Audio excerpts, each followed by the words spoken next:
Hello. Hello, welcome to Words Have Power Murder Hour. I'm Shelly. Say hi. Let me know who's here.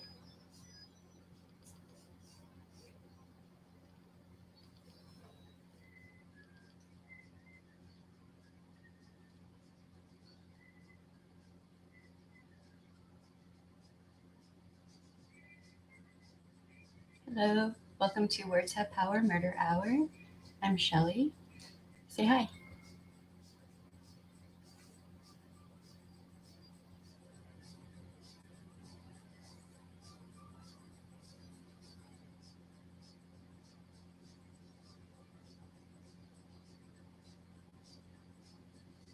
I don't know. Hey, I see you.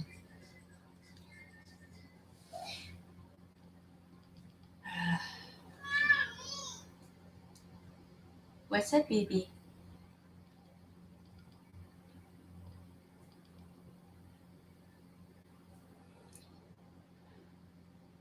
I don't know if the alerts have gone out or not for this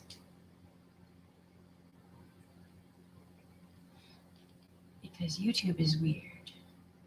So, how are you doing today?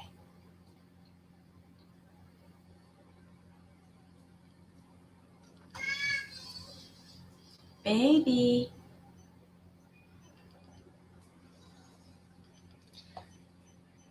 Alrighty. So there's been all kinds of weird, creepy behavior, and this is a good chance to talk about toxic behavior and how people will. That's interesting. Lots of cancellations. Huh. Strange. Um, but how toxic people will kind of try to place a veneer of normalcy over their bad behavior. Hey, law lady, how you doing? Already in bed. I kind of wish I could go to sleep right now. I'm so tired. I had a cold and it like wiped me out for a couple days, and it's just having a cold. You can't focus. It's hard to get anything done. So, but here I am back and on it. Um, yeah. So as we've been seeing with KJ, her behavior is so frustrating, right? So she does all kinds of bad things, and it comes out, and then she tries to sad fish, use people of color like as a shield, which is a form of racism. I'm just going to call it what it is. And then at the same time, she tries to garner sympathy from her members and her subs, members, people who pay her for her content. She goes off on them.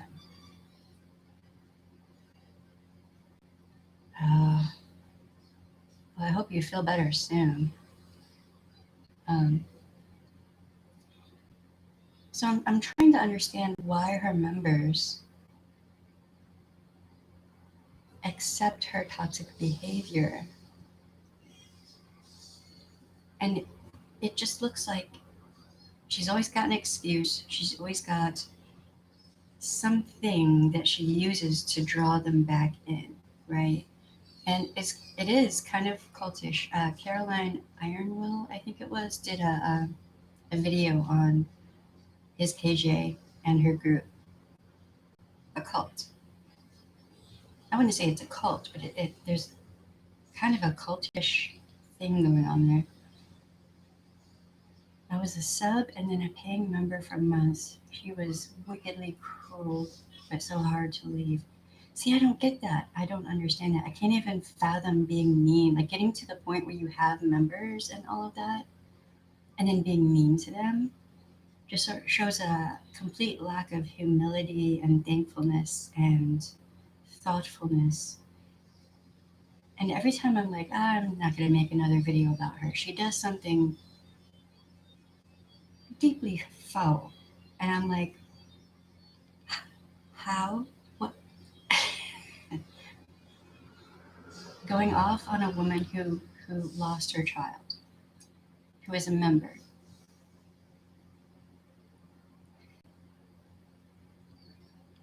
Just because she is sharing her experience. I got so low key angry that I like started to sweat. Like I was just like, I don't understand. I don't really want. I don't know if I want to understand, but I mean, it is good to study people like this and try to figure out why. Hey, I do not know how to pronounce Shinoa. Shinoa. My best guess as to why some of her members say is a subtle form of trauma bonding. Could be.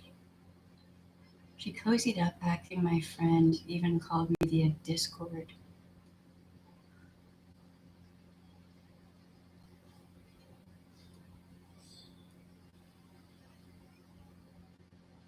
Wow.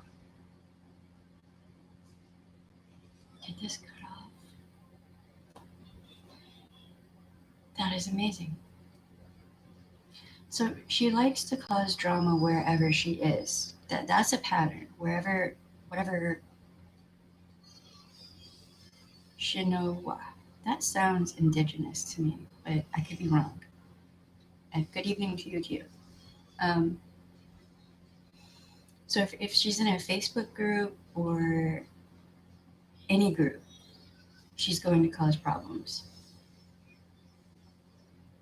You were forced to go to her for clarification or resolution. She knew me.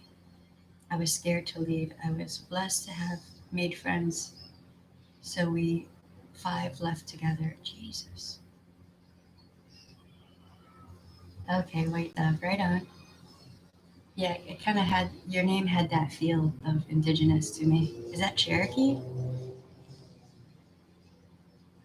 Um, so, wow, that is rather cult like. Um, yeah, that's a lot. Like a lot of people who have been in MLMs or religious groups that are toxic, what have you. So there are different ways that people can be groomed and taught how to behave by an abuser. And a lot of what KJ is doing is abuse. Straight up, that's abuse. It is abusive to verbally chastise someone for talking about a serious trauma like losing a child. That is abuse. Um, there's no way around that. That is abusive. If disapproval, she had you humiliated, that is also abuse. And that's grooming, that's public humiliation, and social control, and several other things. I was not going to make another video about her, but I think I'm going to have to because I have a kind of almost a unique perspective, having been in law enforcement and all of that. Um, Everyone who's making videos about her bad behavior, trying to call her out, they are correct in doing that because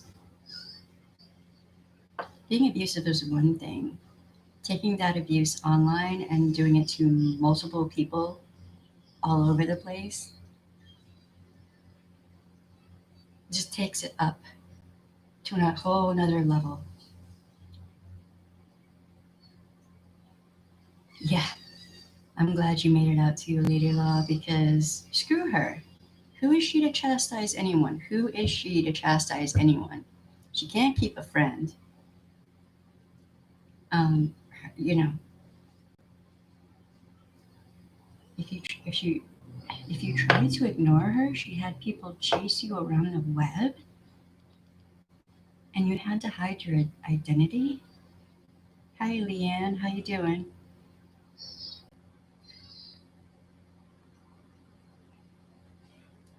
Okay, wait.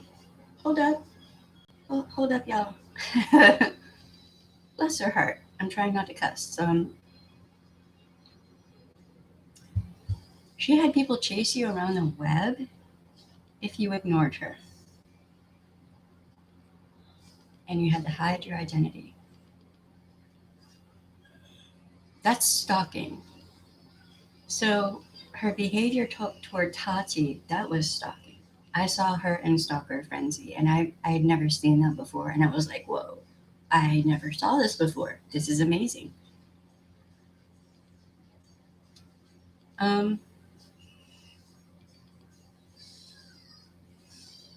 so there, my mind is kind of blown.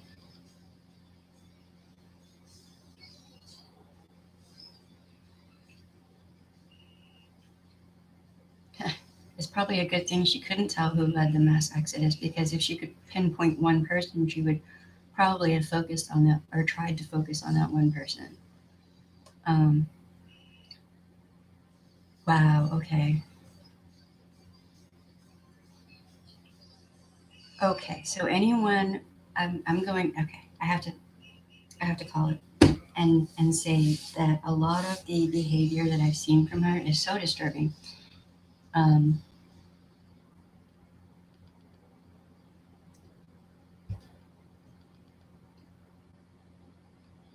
Paul versus Larry. Right on. Oh, I get you. Okay. Um, her behavior is so disturbing to the point that I'm going to suggest that anyone that she has targeted for leaving her group or what have you, you might need to collect all of that material. If you have text messages, messages from social media, whatever, collect all of it. Um, there's screenshots, whatever you can get, put it on your computer in a file, and print everything out and put it in like a binder folder. Basically, what I'm telling you to do is build a stalker case against her, because that is stalking. And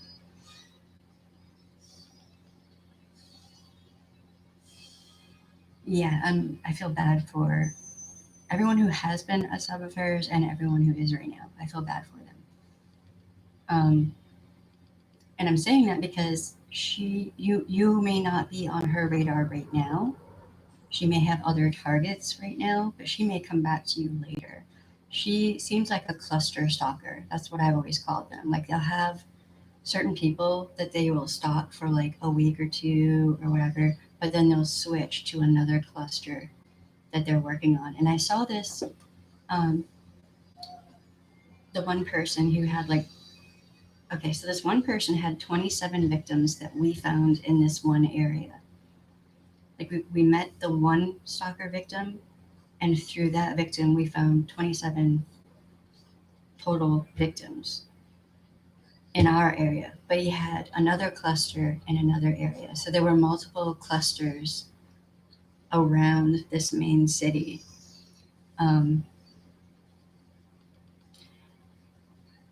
I mean, with KJ, she has several different weird things going on. So there's jealousy of women who are pretty. Tati Westbrook is very pretty, successful on and off the internet, especially seems to be a target. So Tati, Emily D. Baker, I would say, is being targeted. Um, Creepshow Art. Uh, what was that blonde girl? I'm blanking on her name. The pretty blonde English girl. I can't remember her name now. Um, but then, so she has women who are successful, beautiful, whatnot, and they are everything that she wishes she was, but she's not. So that's jealousy. She'll also go after children. They're weak. They cannot stand up for themselves. Angelica Oles, yes, that's another one. She has quite a few women she's just utterly jealous of. Leslie Bass is another one.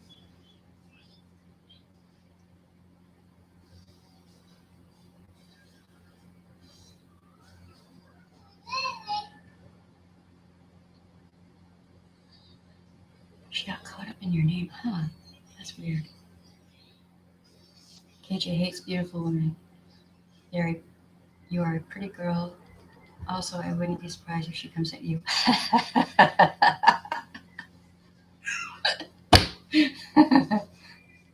I don't think that would be a good idea, but if she wants to try, go ahead, fuck around, find out. I'm trying not to cuss. I am. But, oh yeah, she uses people. See, that's another thing. It's not just, she hates men, so she'll mess with them. She's jealous of women, and children can't defend themselves. So these are three groups. But then also people she can use, right? A lot of channels that were targeted by her and people like Lori Ann in the past may currently still be getting their channels flagged as they are always yellow or under review by YT. Wow. Well, I'm so small, I don't think they'll mess with me. I also think there's an element of heart. Who has a heart? That's probably something that she hates. She can't. Think about Emily D. Baker. How many people love her? Tati Westbrook. Very much loved until the whole thing. I feel like I'm in therapy. Well, I have been told I should have been a therapist or a lawyer. So I hope not because she's crazy. LOL. She is a man hater, and I was there when she did that stuff to Amber Portwood. See, I don't know much about that. Um, is that the one where she tried to call and have Amber uh, her probation revoked or whatever? Because that is some man that's messed up. See, hold on. I grabbed the wrong mouse. I have two mice here. I have to.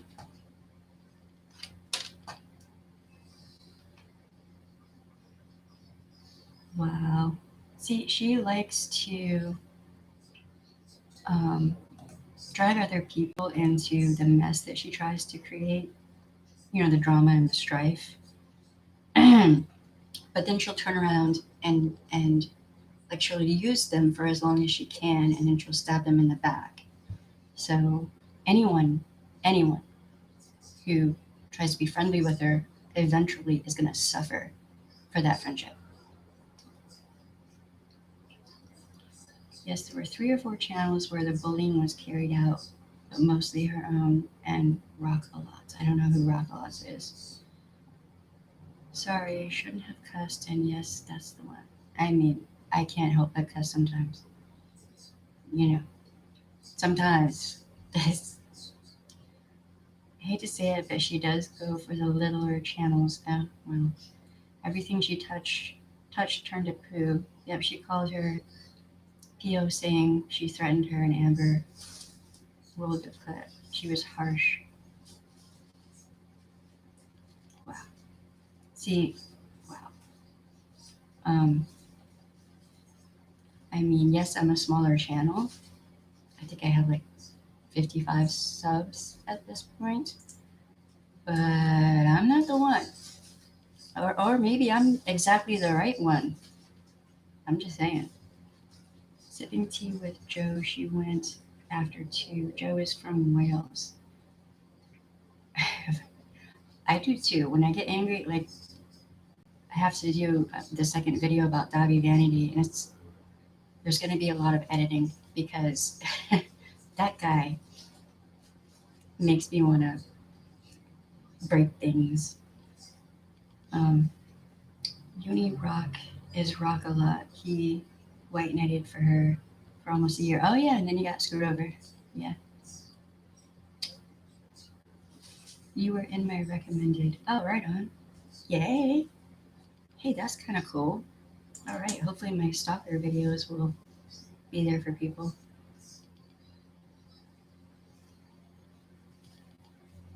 If they need them.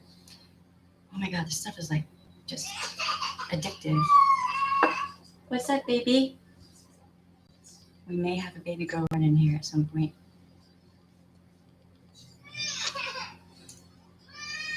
What are you doing? What are you doing? She dropped her puppy.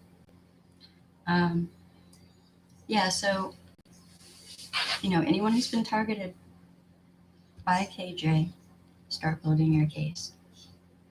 Because eventually she's going to come back around to you. And I've seen her do this a couple of times. It's a pattern, it's like a circle, right? So she'll have people that she targets, and then she'll move on to someone else. And it's like a cycle for attention, sympathy, um, anger, queuing up that drama to get more subscribers and views because she's hemorrhaging, like everything's kind of breaking apart.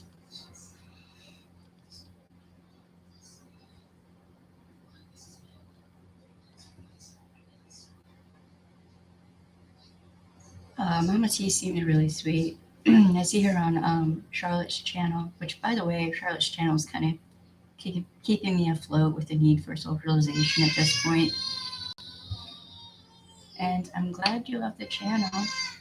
Hey, baby. Boo boo. You cannot afford an attorney? Well, come here. Is there something wrong? Can't they tell me not to use social media and rage fuming subs from meme channels like Trisha and Trump? Rage farming. Wait, hold on. I just messed up two different things. Can't they tell me not to use social media anymore and suck it up? Oh, what's the matter? What you doing? What you need? Here, take the hairbrush. Yeah. Okay. She's gonna go brush her hair. I mean, a lot of the time for stalking victims, you have to build your own case. And then when they say that to stalker victims, not to use social media anymore and all that, just okay. If you need to, show them my videos on stalkers. I'm going to make one especially for law enforcement at some point very soon, because those questions really tick me off. Right now, she is distracting from her. Yeah. Yep.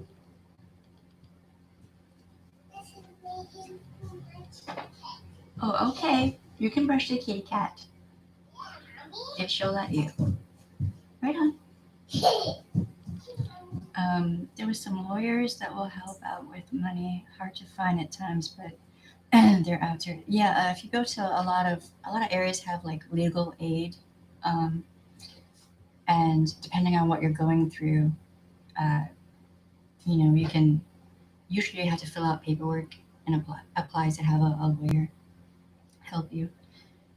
Mannequin. Hey all. Who's adorable? What? Thank you. Yeah, she's pretty amazing and very, very smart. Rage farming. Trying to siphon subs from big creators that are in drama. Oh, that's a thing. Oh, Lord. Okay. Yes, I know. You giving her brushes? Good. I don't understand doing that. I would rather have people come to my channel because I'm making content that is helpful. I guess. I don't know. Okay, babe. I'll see you in a minute. Baby girl's been asking for you, by the way. I do have I can speak today. I do have a legal aid, but I thought they only did domestic stuff like child support and protection. Not always. It depends on what you're dealing with. What is it? I think California and a couple other places actually have lawyers that will help with. Well, they say typically, not always, but a lot of the time. In Southern California, they were pretty serious about dealing with stalker cases. But see, with stalker cases, it is so hard. But people really don't take it as seriously as they should. And that's why I'm going to start making videos for law enforcement officers dealing with stalking. And it's also hard because you have different jurisdictions that have different laws and just, you know, but most law enforcement departments don't have very much training on stalking for just regular everyday officers, you know, taking the calls and stuff. KJ is very calculated in her tactics when it comes to her acquisition of subs. Um, she is the most obvious example I can think of when it comes to rage and trauma farming subs, unfortunately. See, I didn't even know there was a term for it. I shouldn't be surprised though, but yeah, that's what she's doing.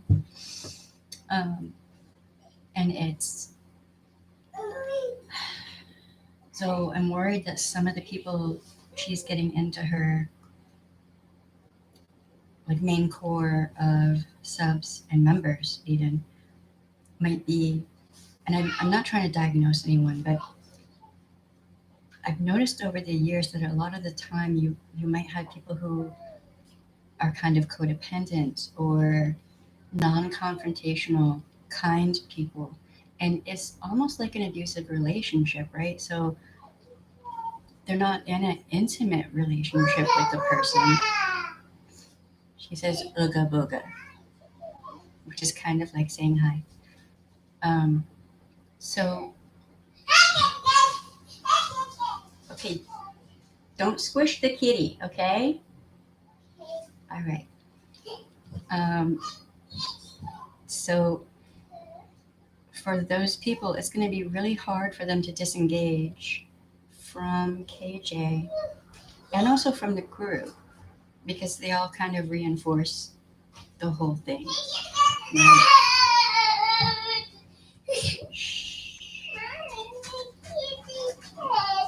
Did she run away? No.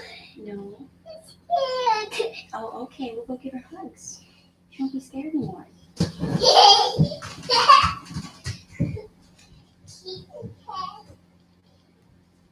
Thank you.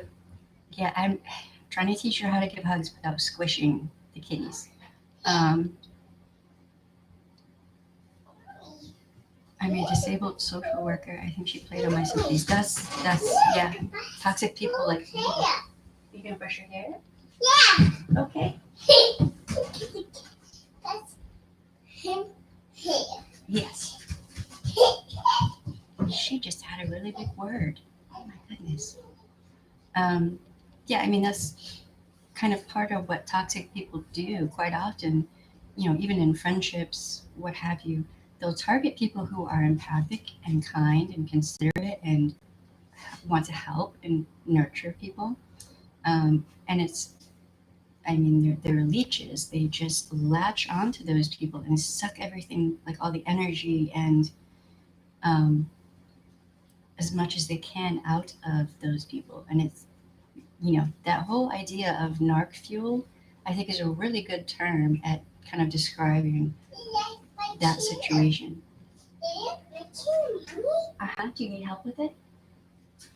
Yes. Okay. Oh, okay. Here, baby. Oh, it's loud. Here, baby.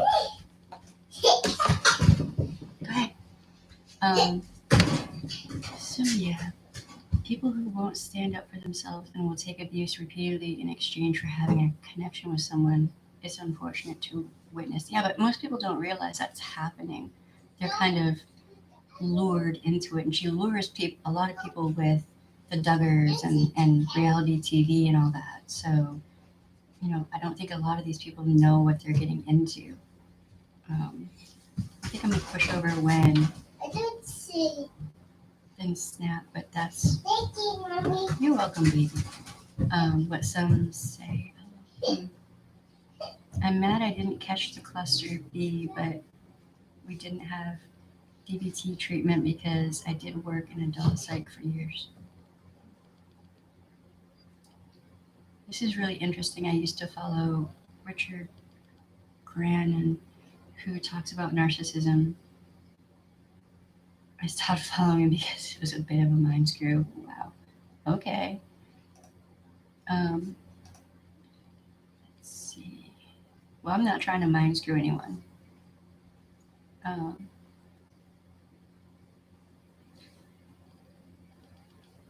I was new to social media. She was my first find. I couldn't get out. I needed those who understood. Wow. Well then.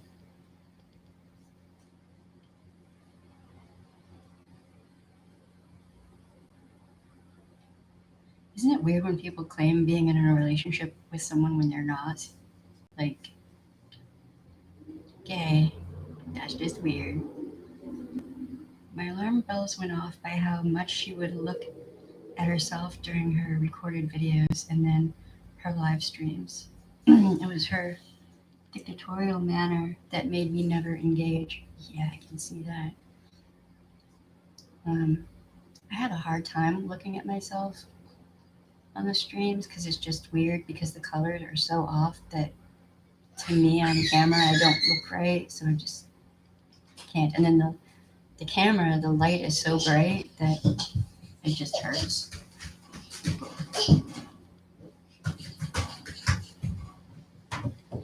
Um, wait, what's not what you're saying? She said she got messages from him from his regular videos. Oh, okay. I see what you're saying. What do you need, baby? My Tina. Huh? But yeah. Dada's on his way home, okay? I don't know where your. I have no idea where your baby shark is. Wait. Baby. Hi. So, Yes. okay, go.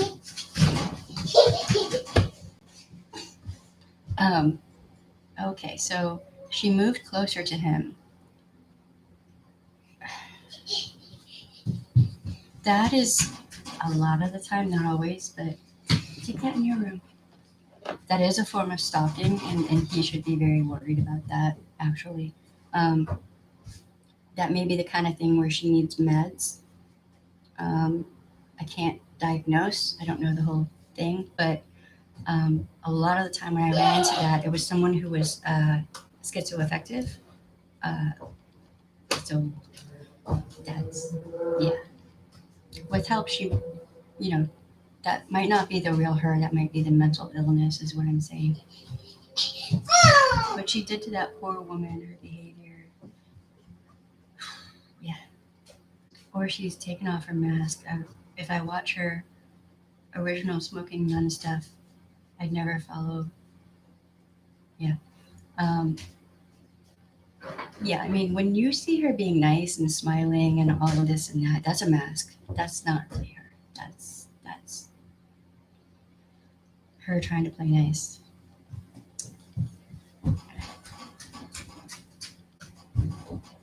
Erotomania, yeah. But I mean, um, it can be erotomania. Um, like, if I haven't looked at the material and looked at that situation myself, it's kind of hard for me to say, but it sounds like something that he should be concerned about, especially if she moved closer to him, then there's an escalation of behavior, and the closer someone like that gets when they're at a distance, the closer they get to their target, the higher the danger level. That's never a good thing.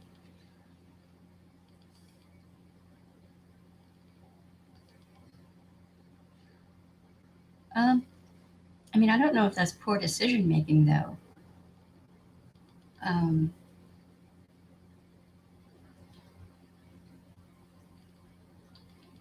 yeah, I mean, she, when she's in her nice phase, she's kind of charming, right? She kind of pulls people in like that, but it's a trap. So it's not you. Doesn't say anything bad about you at all. You know, never think that if a toxic person or a negative person targets you, that's not a reflection on you. That's a reflection on them. And the fact that they have that heart within them lacking. So a lot of the time, the person who's nice and whatnot usually has friends and whatnot. And the toxic person usually doesn't. And what they'll do is they'll lash on a person who has a social network and can interact with people on a positive level and then wreak havoc a lot of the time. So that's not the fault of the target, that's the fault of the abuser.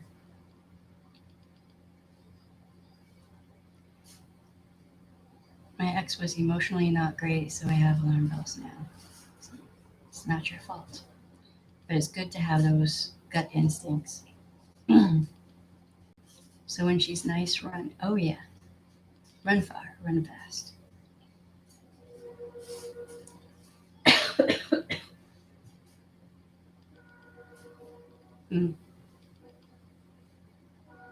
See,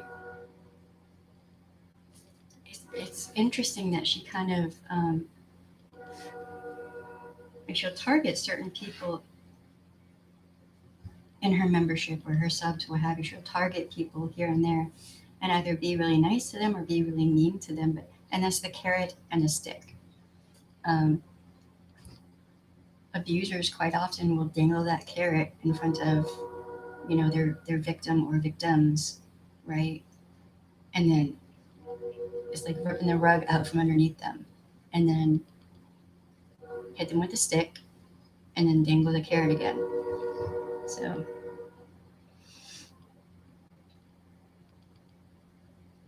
being gaslit, even if you know it, can really affect you. Yes, I think it's a form of torture. It's definitely abuse. I think that gaslighting should be taken more seriously in criminal law, along with coercive control. Always looks, I can talk. Always look so consistently in behavior. That's how they give themselves away, in my opinion. Yeah, I mean, everyone has patterns. Everyone, every living creature has patterns. So, cats, puppers, humans, we all have patterns. And KJ's pattern is, I would say it's probably going to escalate. You can tell when she knows something's going to happen with the lawsuit. How does she behave? Like, when she gets news of that, she goes off on the members and the subs and lashes out at other content creators. And, it's all poor, woe is me, blah, blah, blah, me, me, me, me, me. She needs that narc fuel, right? So, and then the news of it breaks and she got to be nice again. Got to be nice. Got to put the mask on, be nice. So, I don't know. And another reason I keep making these videos is to kind of hopefully get people to pay attention and be aware, be advised, look for extinction bursts. And there's no telling how that could play out with her. It'll probably be information she's gathered about people or whatever, and then release all of that to the internet, which is a thing she likes to do. You don't watch your game? So, I mean, look at the patterns that she has now and imagine them 100 times worse. I'm thinking maybe that's what her extinction burst will be. My cat. I know. Are you going to play a game? No. No. I want to watch. I want to watch. You want to watch what? I want to Oh, watch my cat. Okay, hold on. I got you.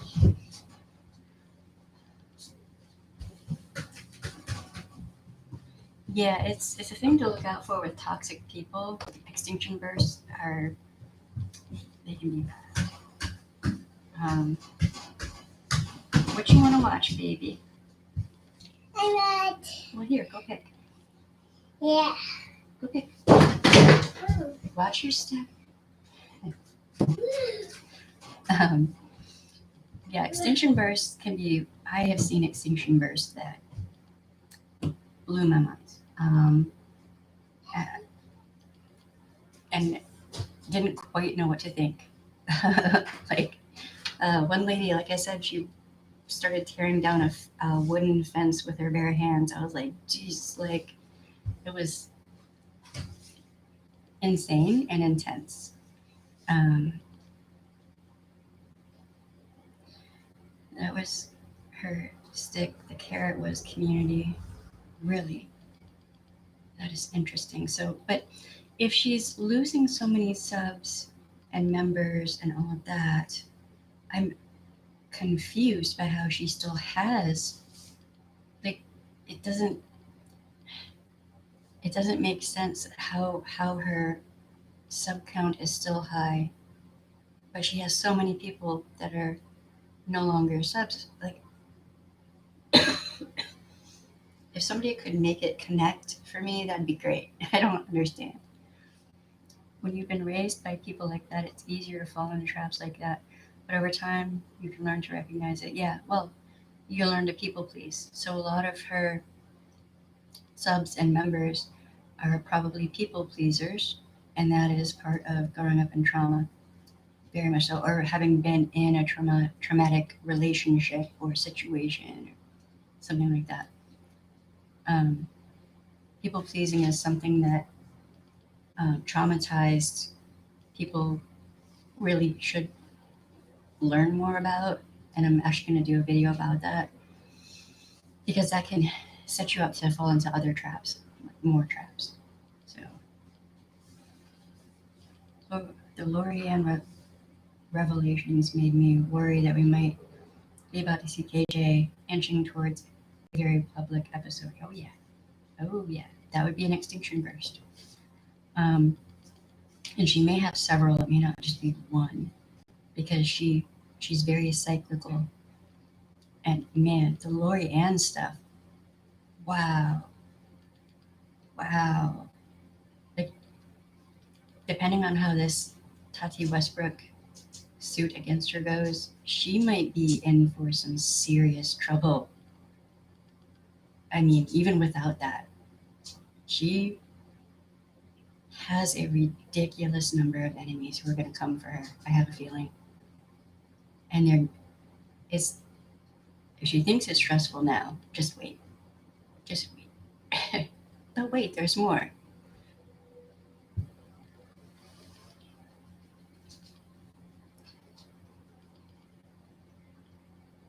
Yeah, Fawning. Yeah, her sub data makes no sense. It has been hypothesized that most of her subs are bots.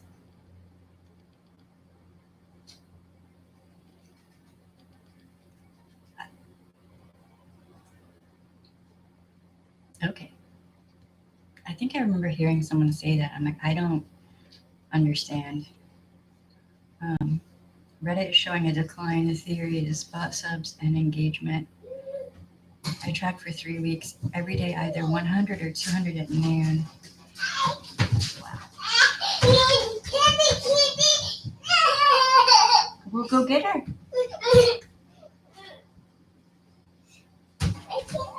Uh-huh.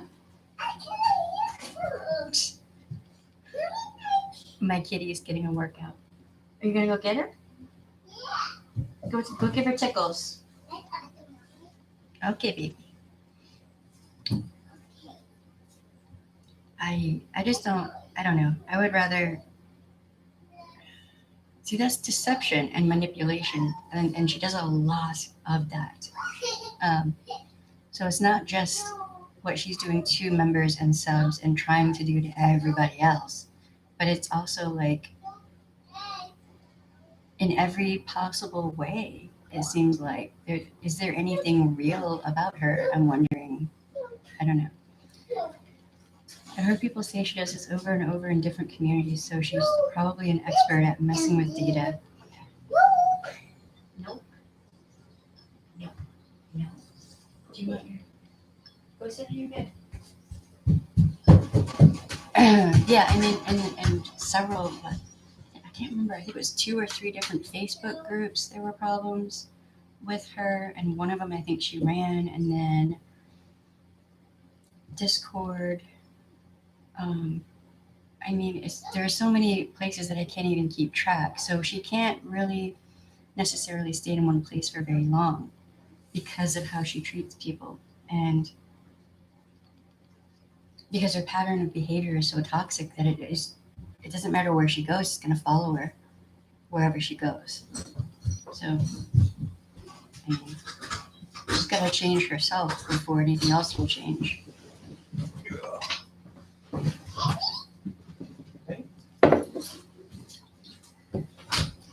So we're going to have a happy baby saying hi to daddy in a minute.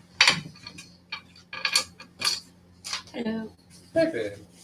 I'm streaming still. I watched you until I got home.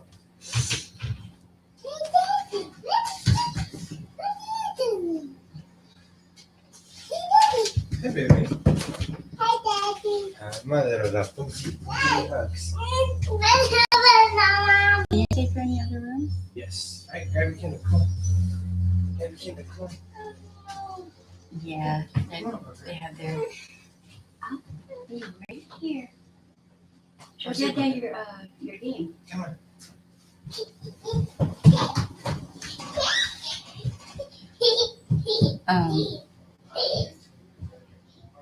So yeah, it's just, I find something really fulfilling in building a channel from scratch, like kind of curating it and like carefully making the content and having it thought out and having people, subscribe because they want to, not buying subs. I mean, to me, I suppose maybe that's not cheating, but it would feel like cheating to me. I don't know. Yeah, it's, hey, Theater Vamp, how you doing?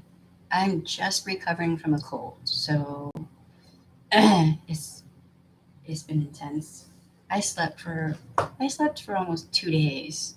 When baby girl was at her grand's, I was like knocked out. I'd wake up, eat a bunch, go back to sleep. I was good, but I did get tested, and I am negatory on the plague. Oh, happy birthday! I didn't know it was your birthday. You know I'm bad with time, right? Like, I do not remember birthdays and stuff, and I haven't even hardly been on Facebook. So I'm gonna have a bunch of videos coming up, and which one was the last one? I forget. Was that I have so many videos that are scheduled to be uploaded that I cannot remember which one the last one was. I'm glad you liked it, but I'm gonna do another series of videos along with the DV and all that. I'm gonna be doing Paranormal New Orleans.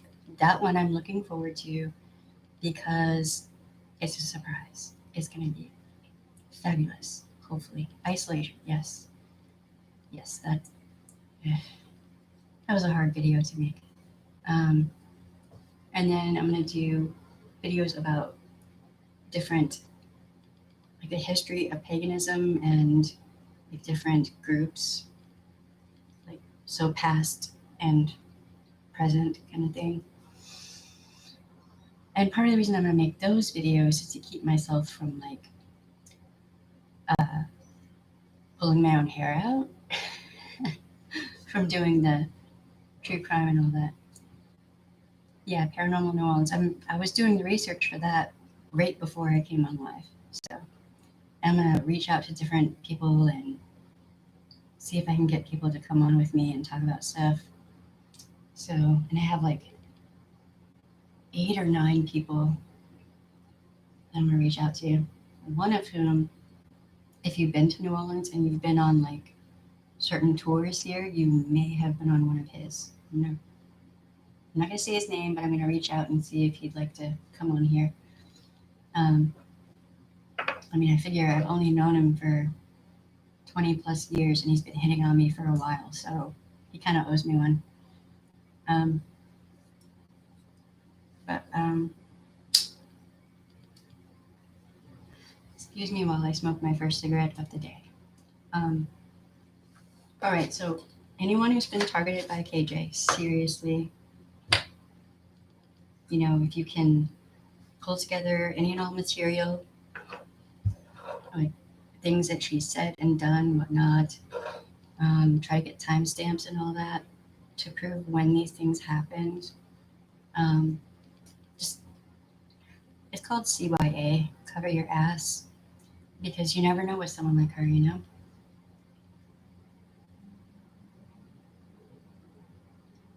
Yeah.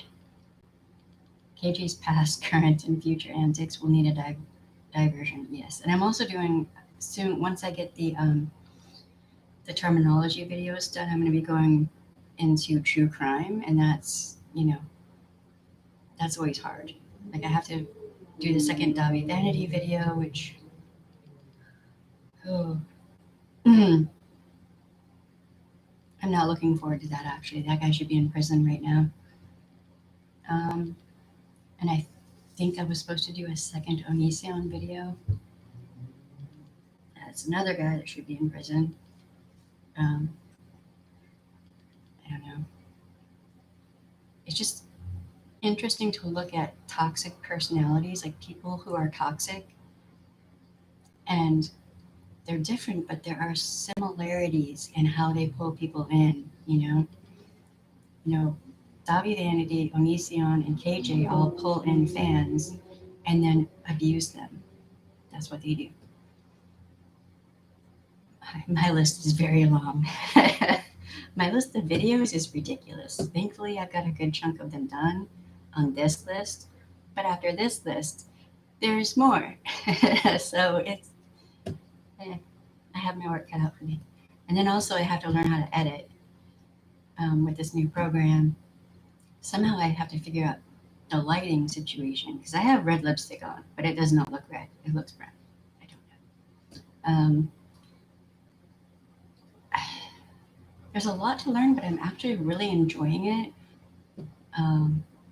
Like when you're a stay-at-home mom, it can be really isolating in and of itself, and really, then there's the pandemic, the plague, and then, so I'm not getting the weekly dinners with my friends or going out to lunch or, whatever.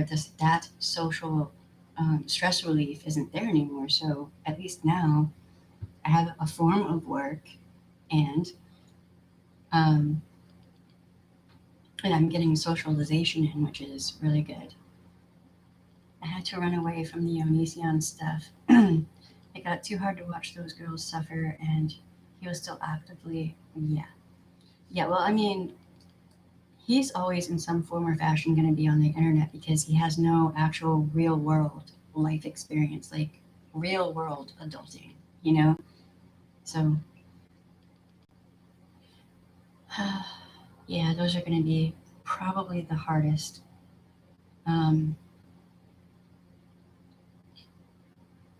So, yeah, we're going to do a series of videos.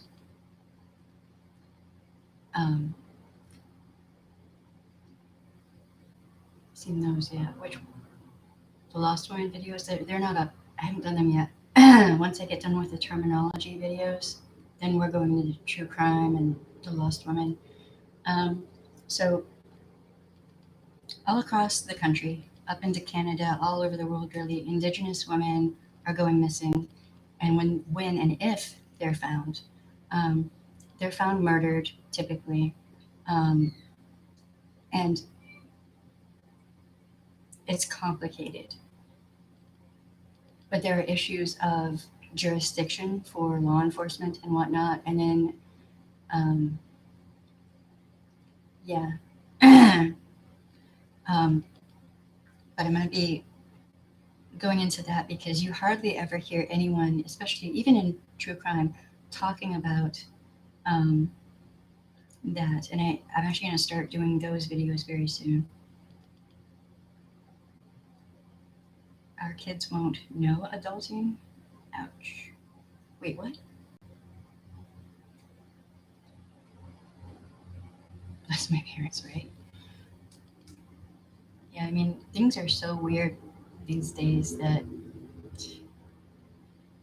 I can't even imagine trying to start off in the adult world the way things are now.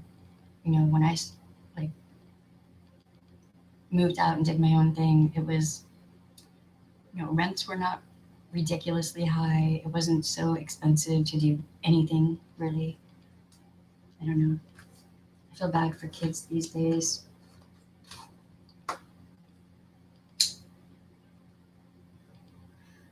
But yeah, Onision's never had a real job. He's always been on, you know, internet platforms making money. So something I can't decide with KJ is her husband's role and her emotional abuse of her subs and um, willing participant or patient zero. I, I don't have enough information really to say, but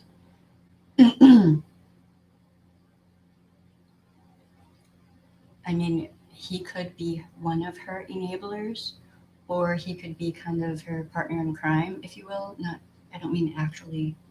Well, no, she has committed crimes. Doxing is a crime. Doesn't matter how many times she says it isn't a crime, it is. Doxing is, in fact, a crime. Bless her heart.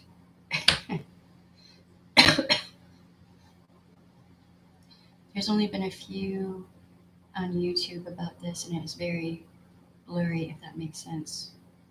Mm.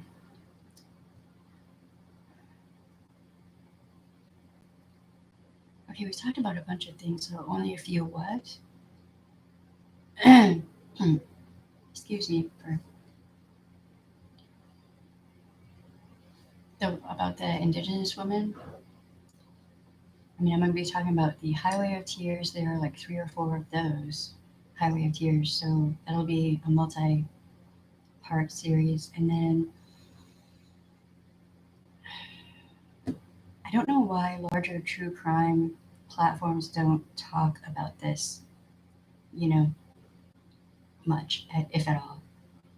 But I'm part Indigenous, and it's a thing that needs to be talked about. And then too, you have Indigenous women who are abducted and tossed into trafficking, um, and that's all over America, up into Canada. It's in Peru, in just anywhere there's an indigenous culture, it's probably happening. The ones that exist don't have much information to them. I, I don't even understand. That shows you how little focus there is on uh, the indigenous world and the issues that they're facing, which is minuscule, if none at all, really. I mean, thankfully, at least with the media, things are kind of getting better for representation for um, people of African descent. I mean, you got movies like Black Panther and all this and that. And oh, what was that TV series that was phenomenal? Uh, Something Country. I can't remember the name of it now, but it's so good. I would like to see movies that are like that for Indigenous people. That would be phenomenal.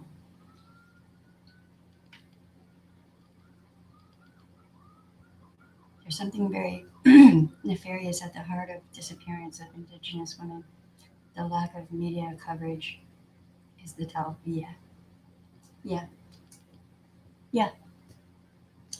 But see, that's pretty much the way it's been since Europeans came here. I mean, even getting into the paranormal New Orleans stuff,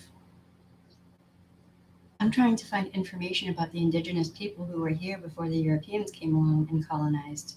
And I have my work cut out for me. I might have to call like the archives or something and see if I can talk to someone there, because an internet search is just coming up kind of bare. Government and law enforcement don't care much for indigenous people. Pop culture only promotes the stereotype, not how they are actually how they are actually or are actually treated. Yeah, that is true.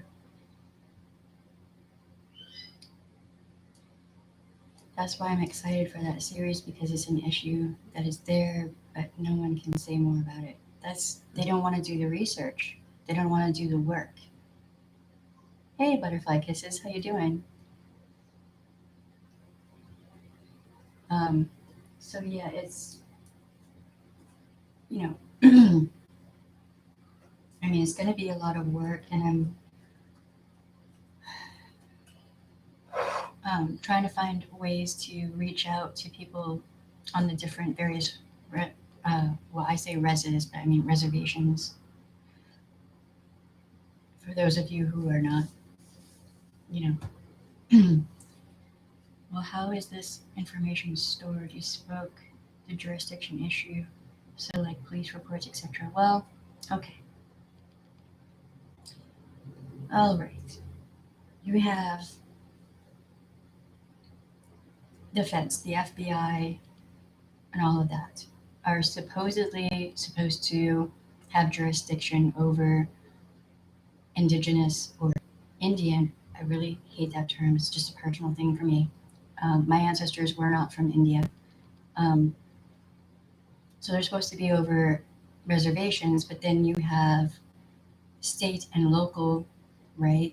So it gets really complicated.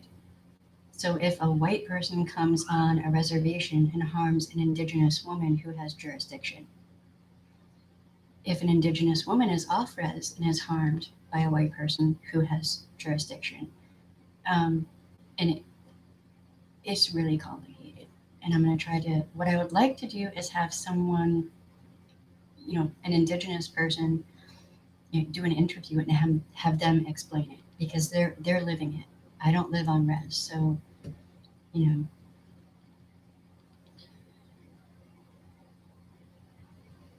And how is it stored?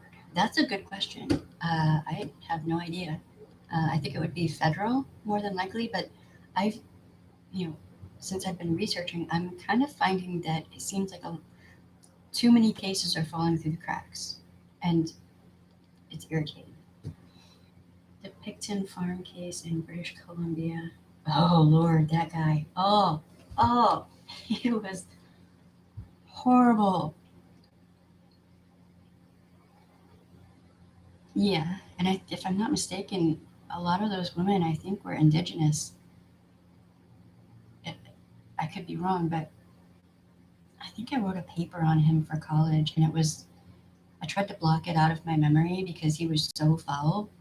Um, but unfortunately, my professor really liked that paper. That guy, talk about a rabbit hole. I don't think they found all of his victims by a long shot. Um, and I don't think they really cared about his victims because that's now you're getting into the territory of sex workers who are looked as being not human. No human here, right? I mean, that's a term. That was a term law enforcement used for the one serial killer out west. Yeah, Dad, I would have liked 5 minutes alone with that dude.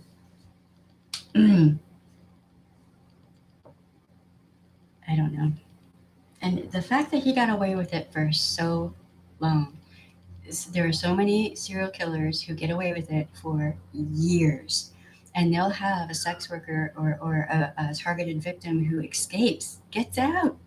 The one, I forget the dude's name, but uh, one of his victims jumped out a second story window and was nude and, like, you know, had obvious signs of trauma on her, not from the jump. And the police were just like, la di da, whatever, you know. But, if you're not the perfect victim, and that's part of the reason I'm doing these videos in the first place, because Addie Hall was not considered the perfect victim. She was murdered, and she was then blamed for her murder, and it wasn't her fault. But, you know, in the minds of even still in the minds of some podcasters and the idiot who wrote the book about her murder and all that, she was at fault. Well, I knew her, and she was not she was not perfect, but she did not deserve to be murdered.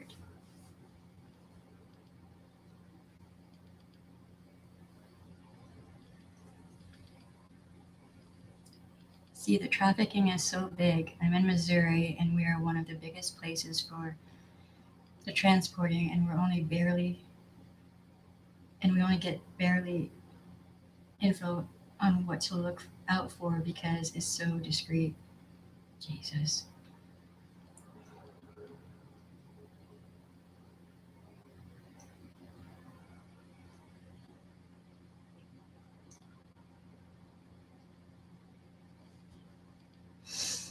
It was all over the news. Then the indigenous families were begging for their cases to be reopened, and then they put him in jail and made condos where his farm was.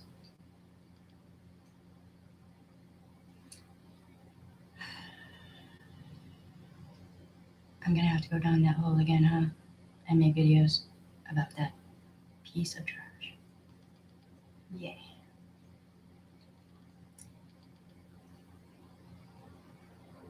And a lot of the time, it only seems to be when the public itself becomes outraged, or if they start targeting women who are considered perfect, right?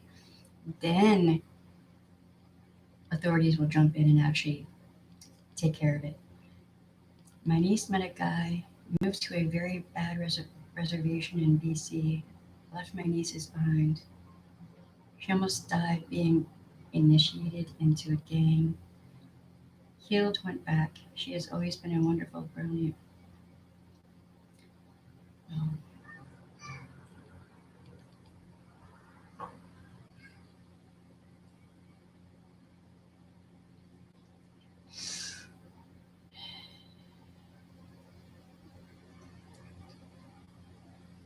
I'm sorry to hear that, Butterfly Kisses.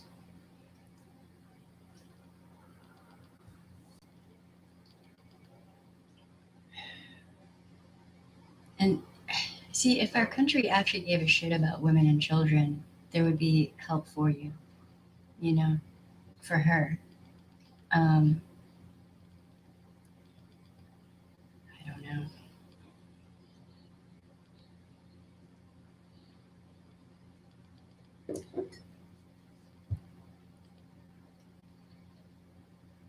And it's just really irritating because now they're saying there are fewer serial killers. I don't buy that.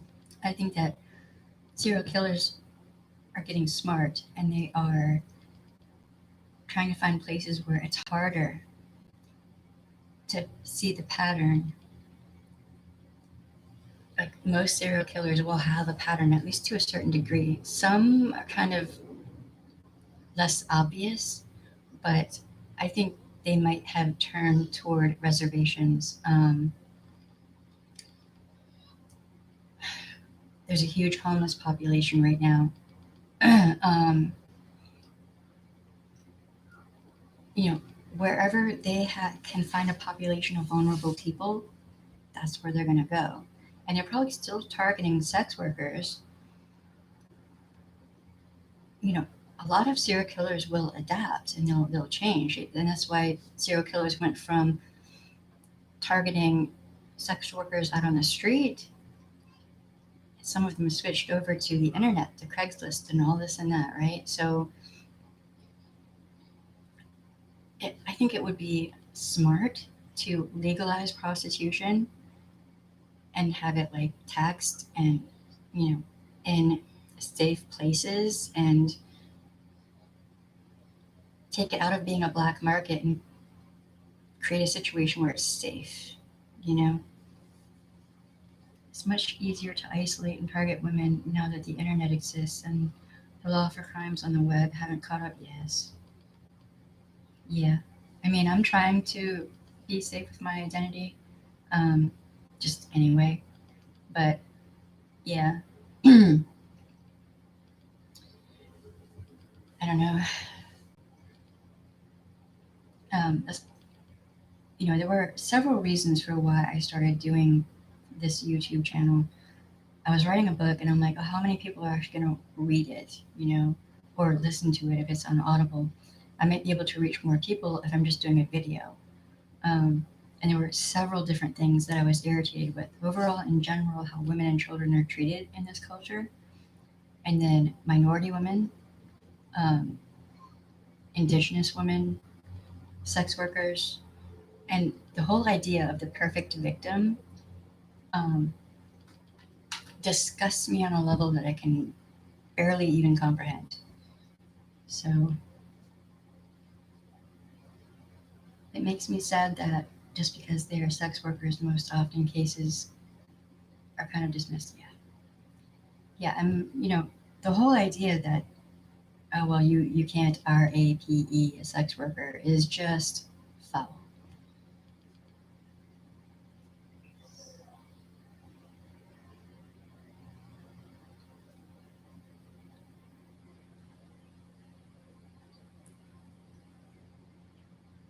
Oh, wow. Postpartum's hard enough without having all of that trauma on top of it. Jesus. That's just. And then it's hard to get, mental health care for somebody who's been through all that. Unless you have really good victims advocacy groups in your area, and if Butterfly Kisses, if she comes back to y'all, reach out to your local victims advocacy group, tell them what she's been through, call the National Domestic Violence Hotline. They will help find resources for her, and they'll stay on the phone for as long as y'all need, like hours.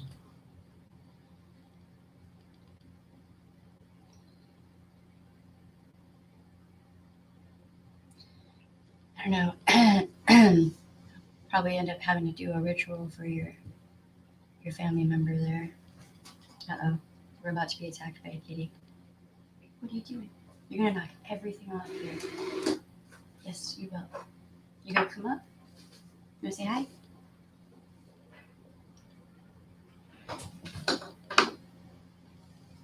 Well, come here. No coffee. No. It's either a kitty or a baby. But it's being attacked, but not by a kitty this time. You gonna say hi?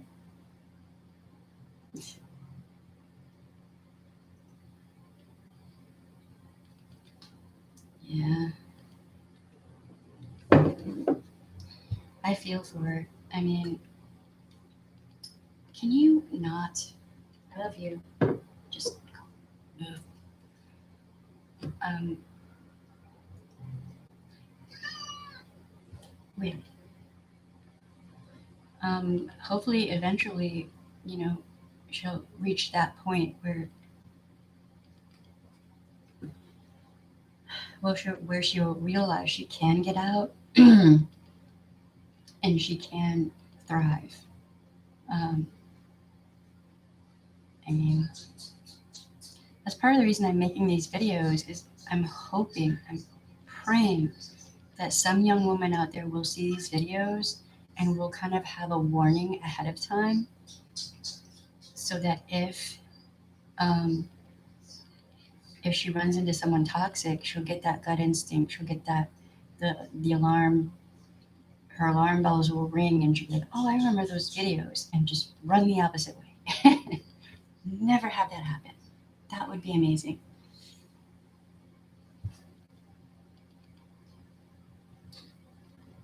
Yeah, she will whip me in the face with her tail, and it's almost like she'll look at me and laugh. Like, she's a goofball, man. Right now, she's hiding from baby girl. She's the one who gets squished a lot. You can run to the kitchen if you want to, okay? You can. Marcus will distract her. You'll be all right.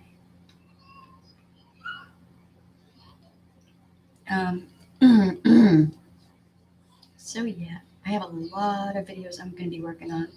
The paranormal New Orleans ones, because we didn't have like Halloween or Mardi Gras or any of the things last year, and we probably won't this year either.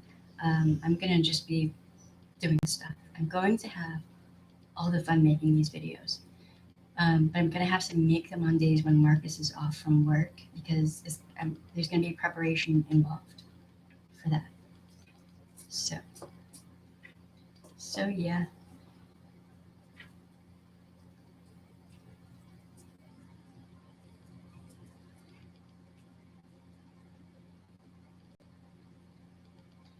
You mean law enforcement is drugging her and having her working, or uh, the guy that she's with? I mean, he was probably the lure. You know what I mean? Huh? No, I was just saying the next time you have a couple of days off, I have some videos I'm gonna make. I'll tell you about that later. It's a surprise for everybody. I cannot wait. It's gonna be so much fun. Yeah, they're drugging her. Well, they're probably not. There's a good deal from what I've seen. There's a good deal of psychological manipulation and um, coercive control involved, and you know, a lot of the time they'll threaten that person's family too. So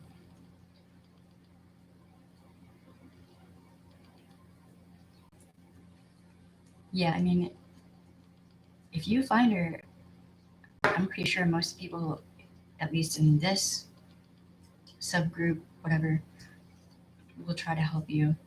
I know I will. Um,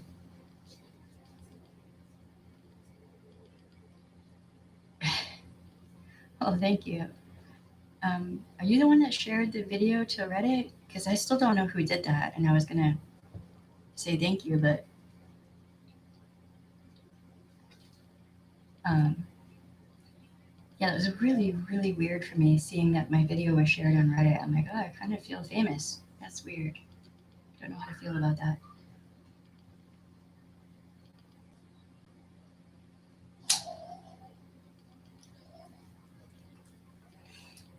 Well, what you can do with law enforcement is you can ask them to do a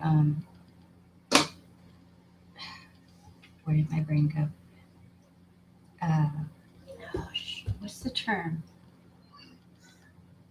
With Jessica Easterly, her friend Maria did this. She had law enforcement go do a. I know the term. I've done them before. It's like a safety call, but I forget the term. Marcus, do you remember the term? Welfare check. The welfare check. You can call them and ask them to do a welfare check on her wherever she is, and let them know that you need them to put eyes on her to make sure she's okay. Um, and play on their sympathies. Say, her children are asking about her. They just want to know she's okay, and they're little. You know, that can work. And then at least you can find out roughly what area she's in. Yeah, wellness check. I don't know. Since that cold, my brain's a little bit foggy. Um, threatening family and physically all took place immediately. That is not good. And they are using, I would almost guarantee that they're using your family against her to keep her there. A lot of time, that's what they do. Even though they'll probably never ever, like if she were to leave, they would probably never try anything except maybe to get her back. But I seriously doubt they would try to hurt any of y'all. They just say that any scare tactic they can use.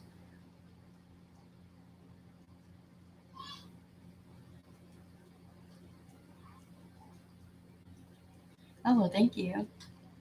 On IG and Instagram, right? Okay, thank you. I think we have an Instagram account, but I haven't been on there. I don't really understand Instagram yet. I'm gonna have to um, fiddle with that. I'm learning all the different platforms at this point. Is what's happening. like I'm just starting to kind of sort of understand Twitter. But yeah, if you have an idea of where she's staying, and I've seen people um, somehow get a message to their loved one that a grandmother died, or that something big happened in the family, to see if they could get that loved one to come home, and immediately put that person into hiding so the traffickers can't get to them. And there are also, hold on, I don't remember the name of the group. Let me see if I can look this up. Come on, wake up.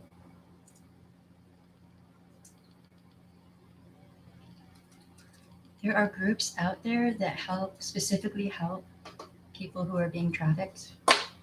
Um,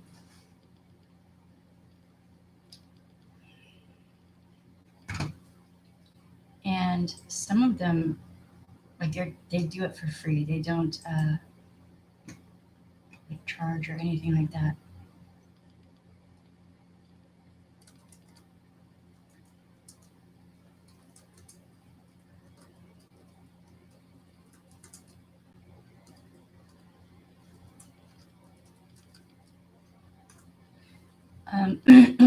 And also the National Domestic Violence Hotline might have connections for that too.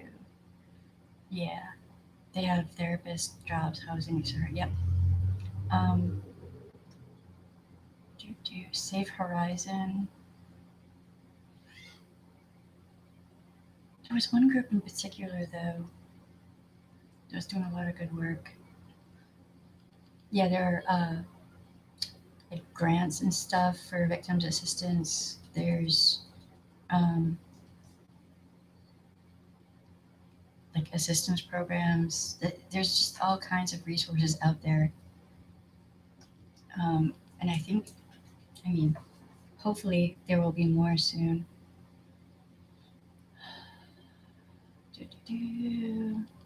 Center for Prevention of Abuse.org, if I remember, was a good one.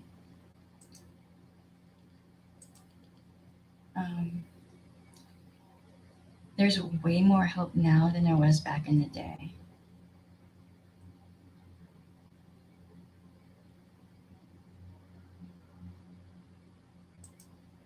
So there's a crisis hotline on here. They might be a good place to call.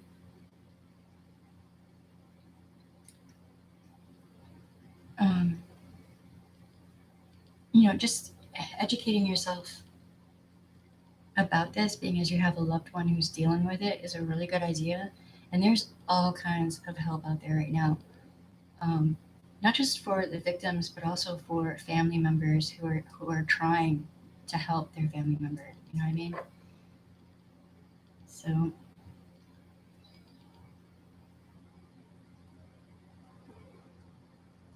I see what you're saying, Leanne.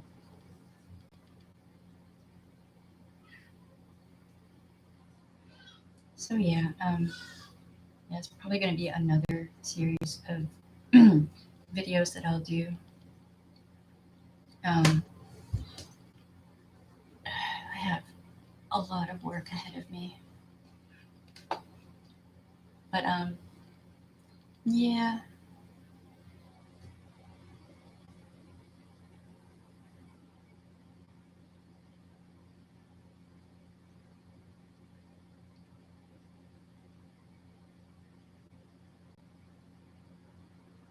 Wow.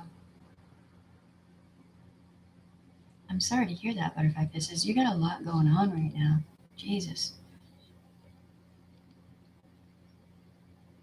I mean, it's always hard when a relationship breaks up, but I mean, this definitely is a time of great changes. And Kier Snyder, I don't know if y'all have ever watched her videos. Her videos are really good. I like her stuff. Kier Snyder said something about that we have officially moved into the house of Aquarius. And from loving history so much, I noticed there is kind of a pattern to human, like, cultures, and cultures will rise and fall and all this and that, and I think there's something to that. So right now, that would mean, if that's really a thing, and that would mean that there's going to be a lot of change going on.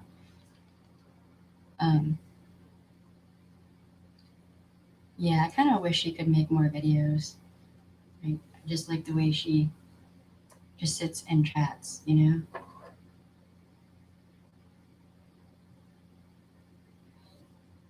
I gained a lot of respect for her when she shared I think it was a link or whatever on YouTube to an indigenous video.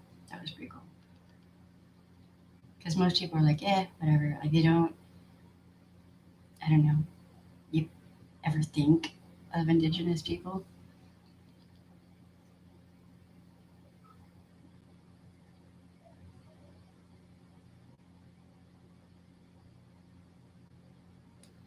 In a province, you have nobody. Wow. Well,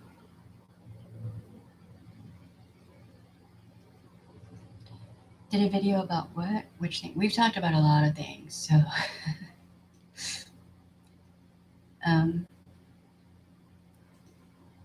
I mean, you may have to move to a province where you have your family around and stuff, which, moving's always hard. But unless you're happy where you are, but it's good to have people around you, especially with a pandemic going on. It's already hard to make friends as it is, but then you add this on top of it, and it just makes it even more hard. I can't even remember the last time I got together with my friends. Jesus. It was almost a year ago? That's insane. We used to have, like, I think it was every Sunday we'd have all our friends over and have, like, a meal and hang out.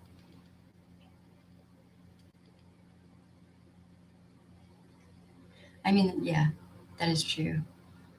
I'm gonna pin that up because that is true. If I would grab the right mouse, that would be awesome. Um, yeah, I mean, since Europeans came here, since colonization began, um,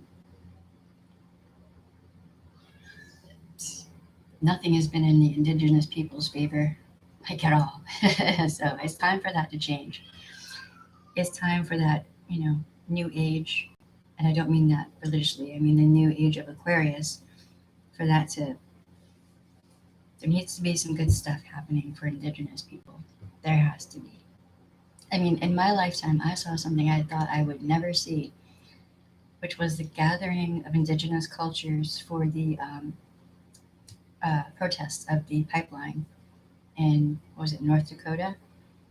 Um, I never thought I would see that.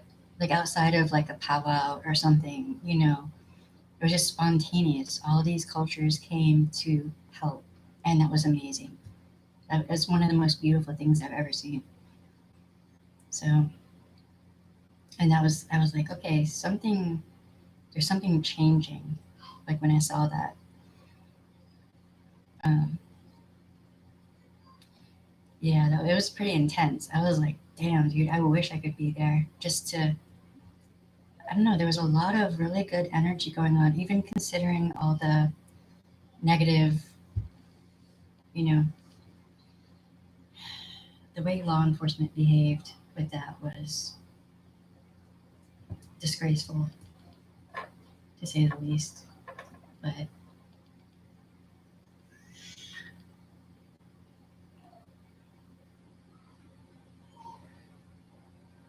well, I mean, sometimes it's better not to have family. Do you know what I mean? If they're toxic, yeah.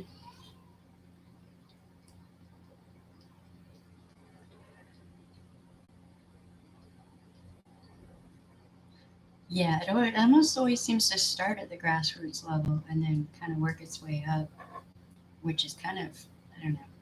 It's like to create the government, the so called founding fathers took bits and pieces of indigenous culture, governmental systems, but neglected the parts that should have also been there. Like a council of women, um, women in leadership positions should have been a thing from the beginning. I don't know. Something is indeed changing, but I'm nervous for the labor pains of how big this change will be and how someone will handle it. Oh yeah, well, there are always the people who don't want things to change, right? And people who want things to stay the way they are, you know. Um, and usually, a lot of the time, it seems like toxic people are the most resistant to adapting and growing beyond what they already know. So,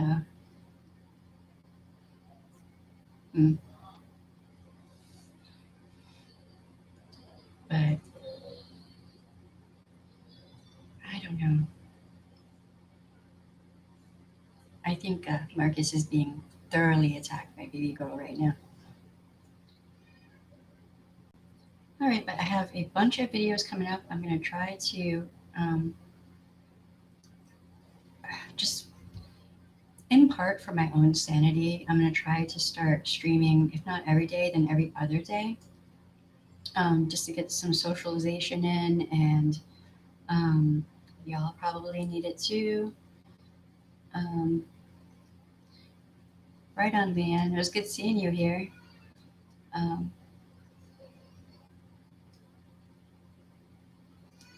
yeah, but reality will get better. It will. I mean,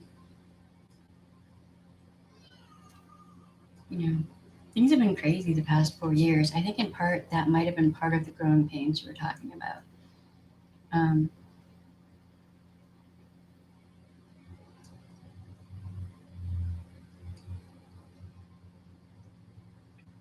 well, butterfly kiss is a good thing to do. I think what I would do, this is just, I'm not trying to tell you what to do, but I would call the National Domestic Violence Hotline and tell them what's going on with your loved one.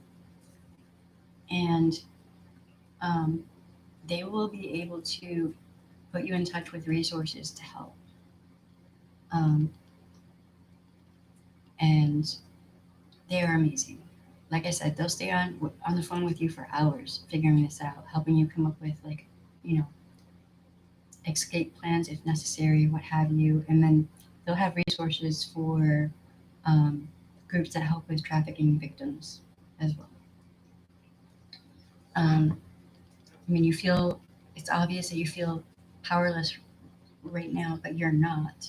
Um, it's just hard when you don't. Wait, you're in Canada, aren't you?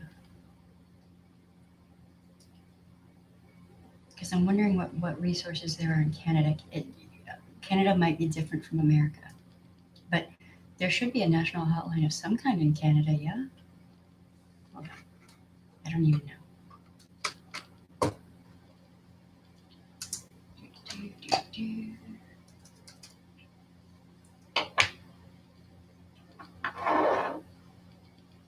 Let's see.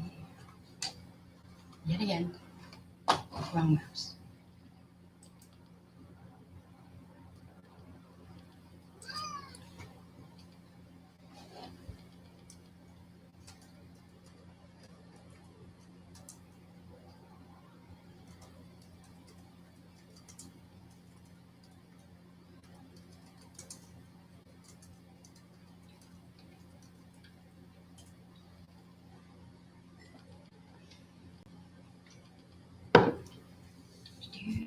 Let's see what we can find.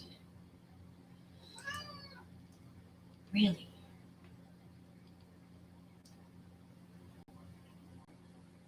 Okay, so yeah.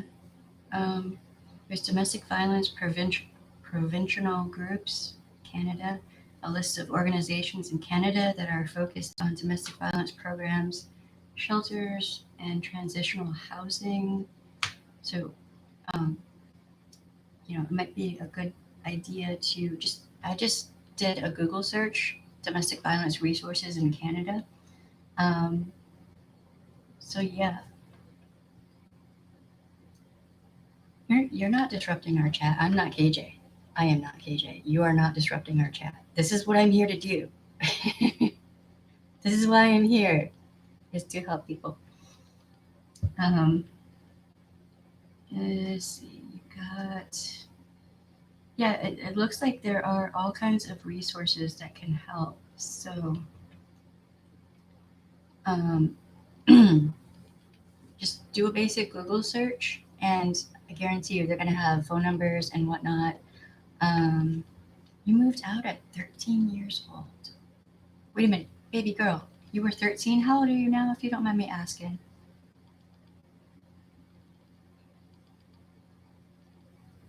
I'm not trying to like get too much into your business, but uh, I do believe that Canada has a statute of limitations. So I'm going to ask you two questions. How old are you now? Hey, no.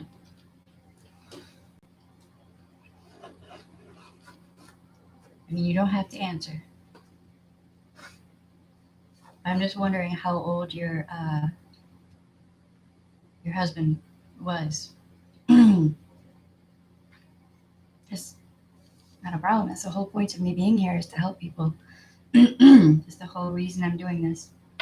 What, kitty girl, what are you doing? I gave you food earlier, right before I came on here. You have food.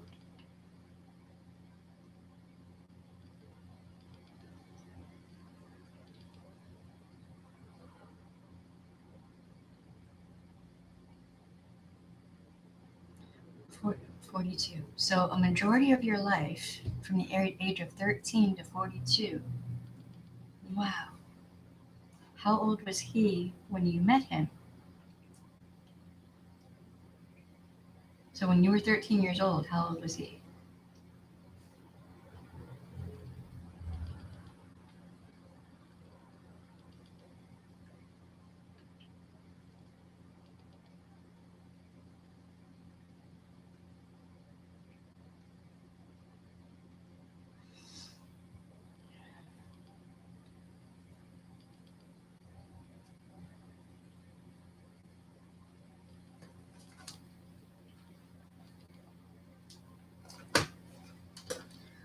Okay, so you're both you're both kids. So did you live with his parents, or I mean, really, not to downplay your feelings for your husband, but um, you haven't really had a chance to uh, live on your own, and like, you know, I don't know. I guess that's a long. It's your formative your formative years. You were uh, look at it as a new beginning, right? It's hard. It's always hard when relationships break up, but when that's that long that's gonna be really hard. But you'll be okay. Okay, you cannot rub on the mic. Okay, I know you're trying to send hugs right now.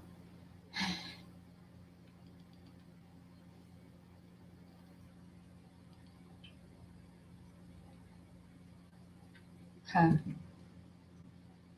Well,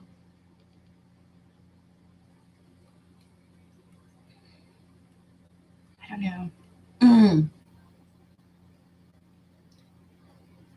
I can't even imagine that, really. But I mean,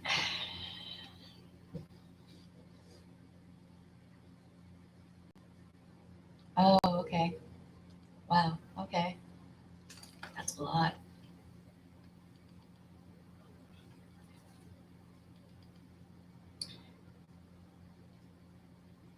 So for right now,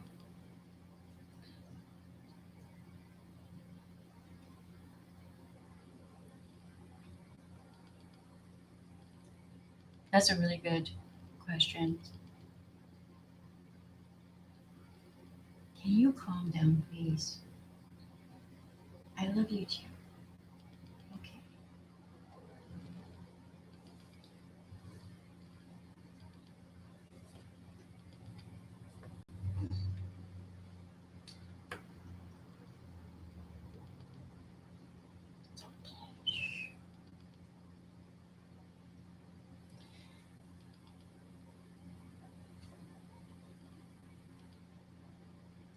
I mean, really, it seems like you want to do two things, or maybe need to do two things, and that is uh, find resources to help your niece, and also,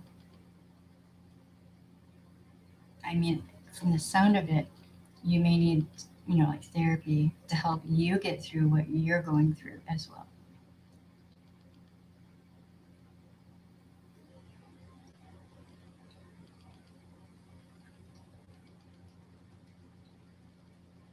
Wow, that's really hard.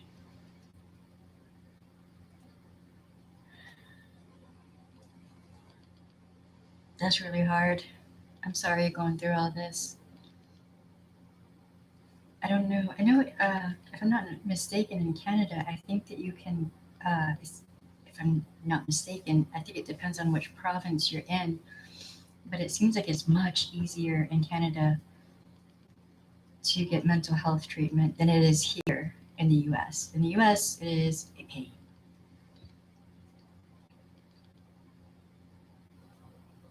You're not scared physically now that he's gone, so you are in a DV situation, right?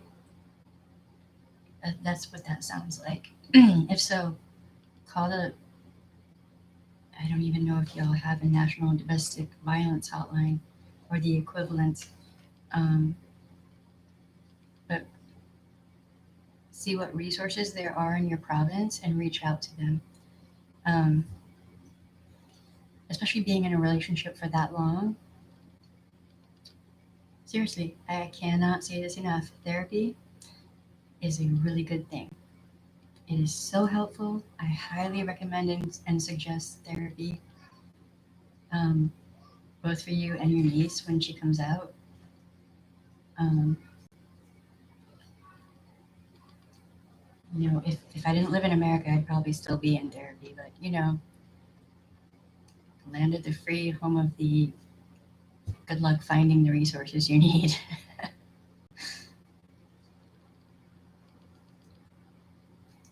But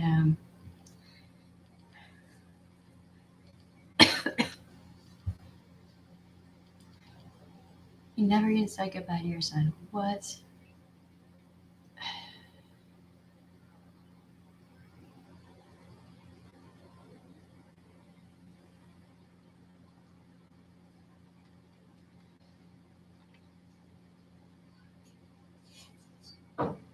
Man, you need to reach out to your resources in your province. Like, I can feel the hurt through the chat. And if you were in New Orleans, even though there's a pandemic, I would more than likely demand to meet you and give you hugs, because it sounds like you need hugs and you don't have any community around you. So you're isolated, and that's never a good thing. So reach out, reach out to your equivalent of victims advocacy group. Um, don't ever feel like embarrassed or whatever. That's what they do. They deal with that stuff all the time. What you're going through right now, they deal with it all the time. So there's no reason to be embarrassed or, you know, feel like you're taking up space that doesn't belong to you. It does. Um, it does belong to you. Um, and the sense of relief once you realize that you do have people who care about you out there, And for me, when I got out of my domestic violence situation, um, just knowing that I had real friends, and then I made new friends from the people who were helping me with the domestic violence and all that from the different places. I actually made some really good friends, and that was extremely helpful to me. Like they understood exactly what was going on. I didn't have to explain anything to them. They already knew. So, you know, and anytime I'm on live, you can come on. I am not KJ. I am not going to go off on you. You're not derailing the chat to me. Okay? If people don't like it, they can leave. That's the kind of community I want to build here is a community where people actually like are supportive and kind and compassionate and thinkers, people who think about the people around them. So I'm not going to go off on someone for sharing what they're going through, you know, especially if it's something serious. And all of what you're going through right now is very serious. Most people, like I had someone after I got out of my DD situation, when I said something about, yeah, I have problems right now, but who doesn't? And this woman looked at me and said, not everyone does. Like she was just really judgmental and like mean girl. And I was like, well, good for you. You're lucky. Wait for it. You never know what might happen to you. And I'll say the same thing to you. You know,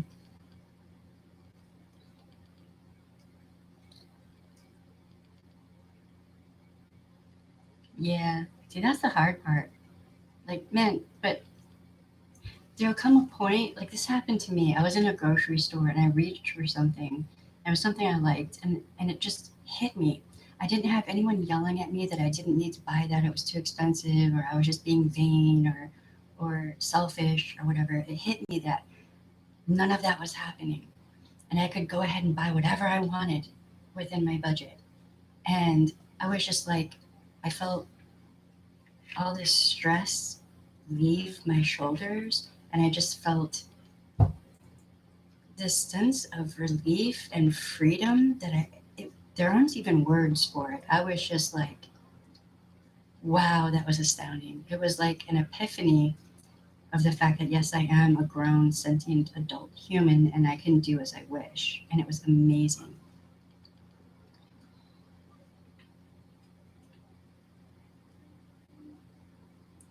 Wait, this just happened?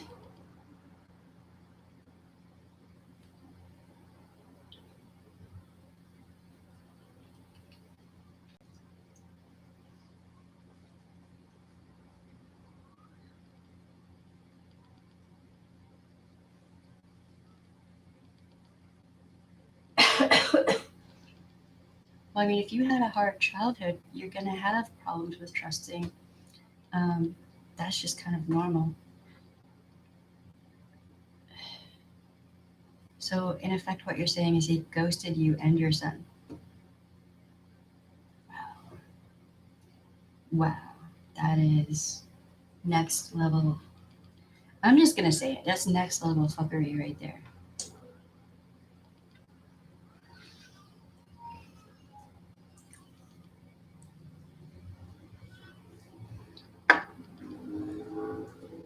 I, I wasn't going to smoke on here. I really wasn't. But I just, damn, dude.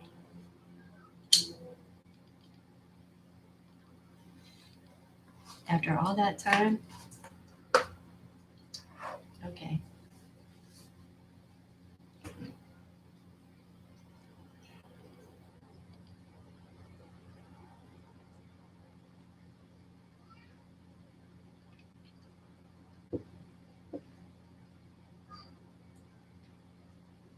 See, that's a good point, though. Those that speak my language, ignore those that don't. Yeah, exactly. Yes. So this just happened. Okay, so I'm going to be on here a while, is what you're saying.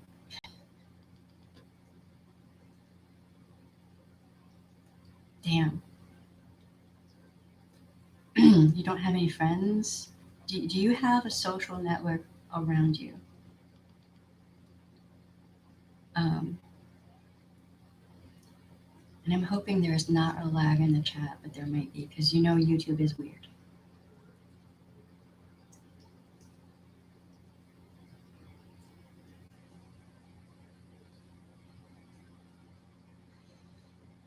Wow.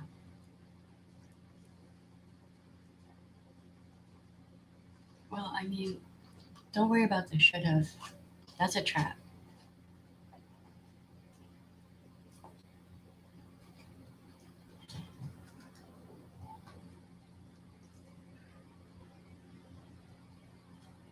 I mean, shit. I never should have started dating my ex. Ever. I should have seen that train wreck walking toward me, really. But, you know, when you're nice, no.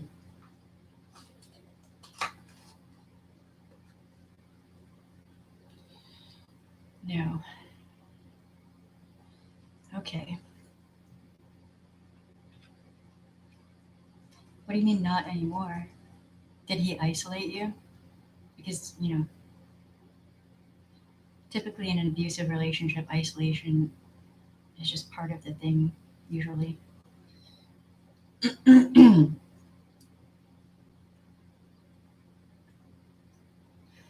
if you had any friends who are good people, um, see if you can reach out to them, like on Facebook or whatever. If they were good people then and they're still good people now, they'll be there for you. Do you know what I mean? Like I've waited for friends who are in abusive relationships, and was there for them when they came out. You never know. You could have friends you don't even realize it.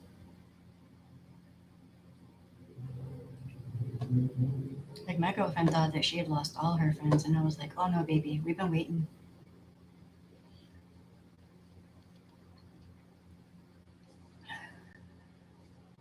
I mean, but then too, there's nothing saying that you can't make new friends.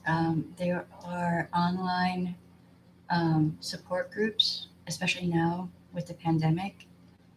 Um, on what was it, Meetup.com? They have different like hobbies and things that you're into. Um, and if I'm not mistaken, they have support groups on there. Just you're really raw right now, so don't even think about dating. It's not a good idea. Just focus on you. You know.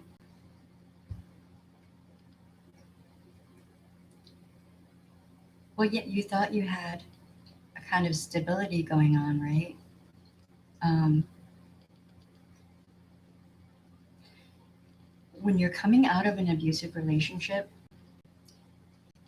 there's always a period of terror where you don't know what's going to happen, how things are going to shake out.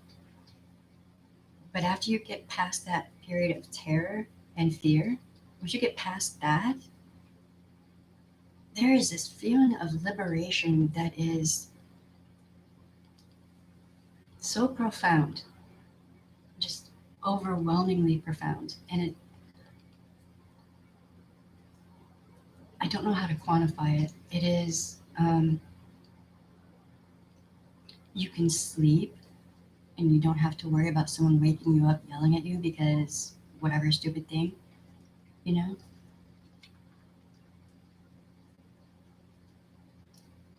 Yep.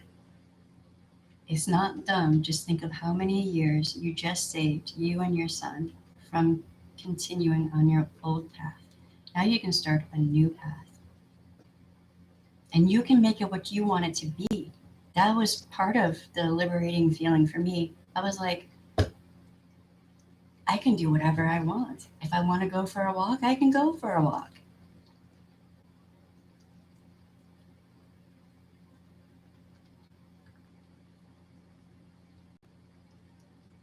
Yeah, but see, now you don't have to focus on, you know, a man or some other person besides your son. You can focus on you and your son.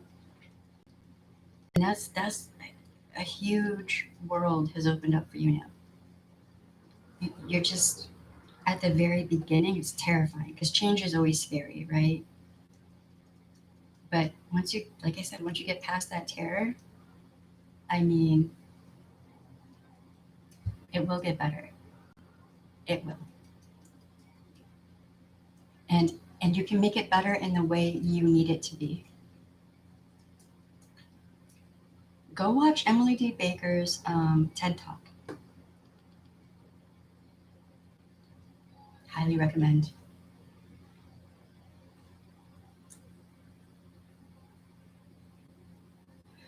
Make your life what you want it to be.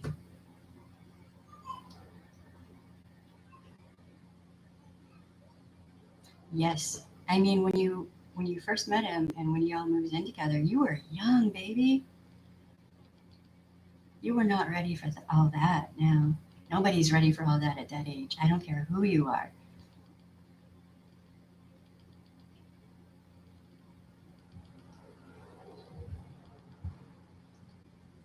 I mean, just once you got past the shock of it all, of what's happening right now, sit down and write out, you know, what you want your life to be. That's what I did after I left my ex. I sat down and I wrote down the things I did not want in my life at all. Which is like, nope, none of that. And what things I did want in my life.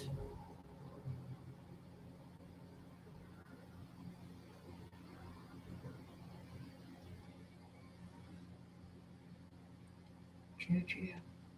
I'm glad y'all are chatting, and I'm glad to facilitate that.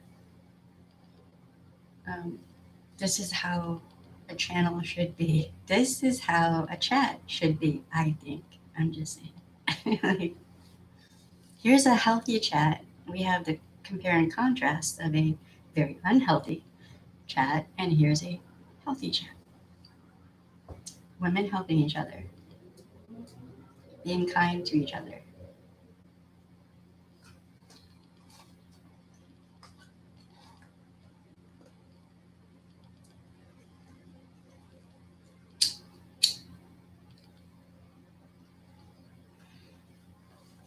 So, um, so we're also on Twitter, Butterfly Kisses. I don't know if you're on there.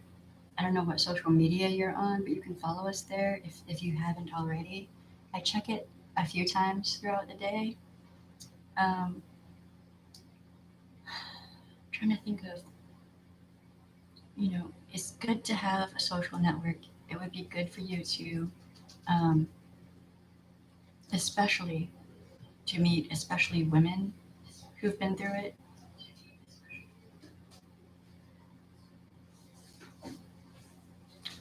Well, I'm not gonna blush, and I'm not gonna cry. I'm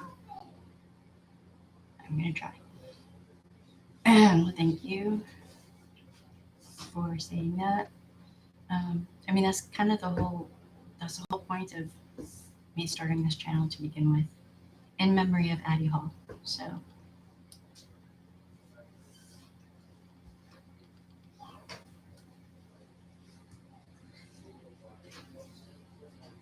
So yeah, I mean, Butterfly Kisses, if you need to reach out, we do have like a Facebook page and then a group, and then we have on Twitter, and I think we're also on Instagram.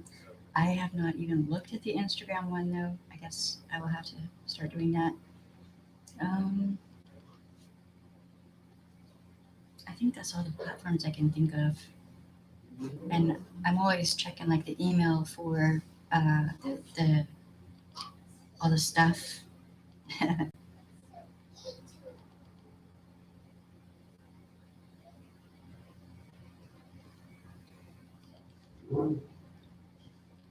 Since you will be allowed,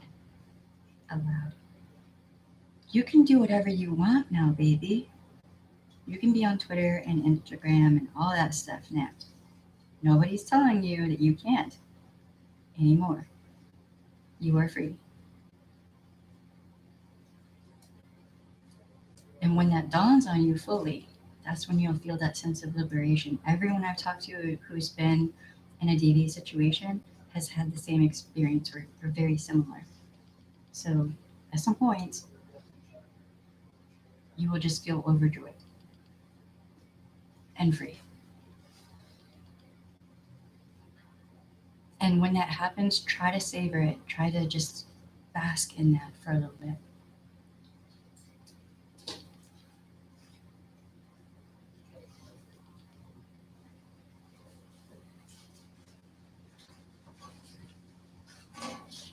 She tired? Yeah, it should be plugged in. Yeah. I mean,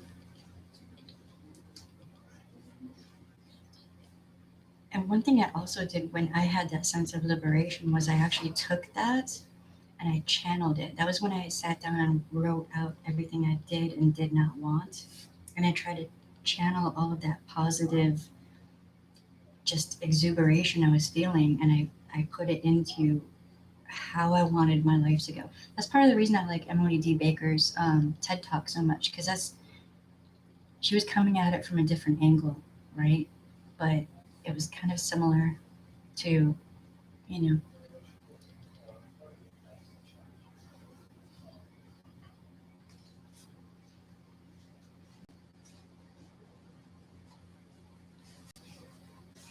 right,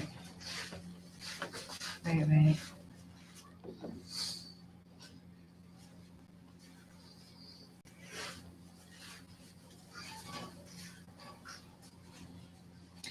Well, I mean, your son probably knows more about what's going on than you realize. Um, yeah, you need to change all your passwords. You need to, if you have a bank account or whatever, change your password to that. Even I would suggest closing that account and getting a new one that he can't get into. That's why I say reach out to victims advocacy groups ASAP, because they will help you think of all the things you need to do so that he can't do something. Because if you have a bank account, he might try to get in there and clean everything out, all your money. You may want to password protect all of your utilities so he can't shut them off. Um, Make sure all your important documents are still there and he didn't take them, and your son's. You may want to put a credit freeze on your son's credit. This video, you'll be able to replay it.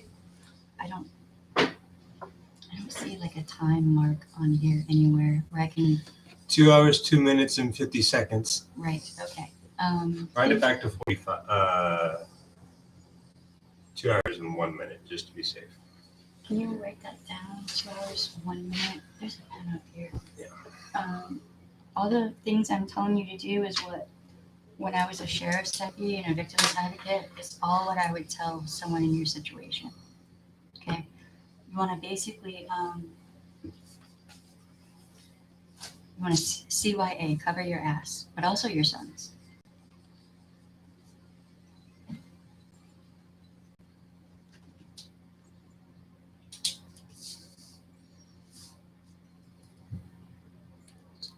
I heard you talking about your DM. My who? So financial control. He controls all money. Okay, well, you're married, so you should be entitled to a portion of that, and you were a stay-at-home mom.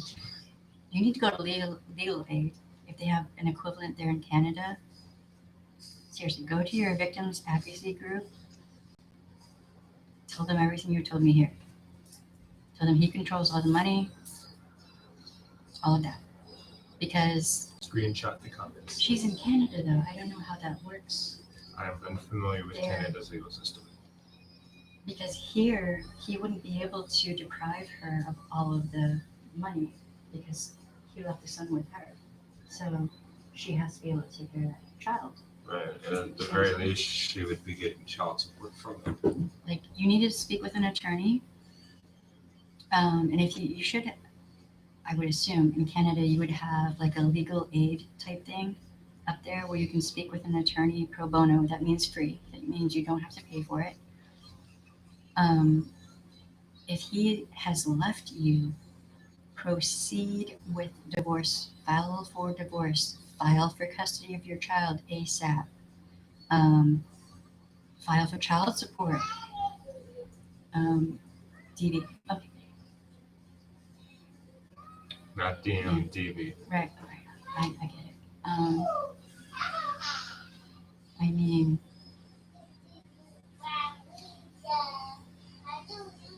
what you're going through is really hard. But what day is it? Today's Saturday. So it's Sunday. Shit. So you're gonna have to wait till Monday. But once Monday rolls around, you know, rest on Sunday and then hit the ground running. Crisis services. Yeah. Yeah. Because you have a child to look out for. If he chose to leave, fuck him. Bye. Bye, boy. You can't run away from that responsibility so easily. The what's the name of the song Beyonce where she says middle fingers up? I ain't worried about you. What's the name of that song? I don't remember. You're asking me about a genre I don't listen to anymore. I don't normally either, but that Yes, song I stuck love in you my head for a so while much. because it's so good. And You see me, Mama. for a situation like yours, so relevant.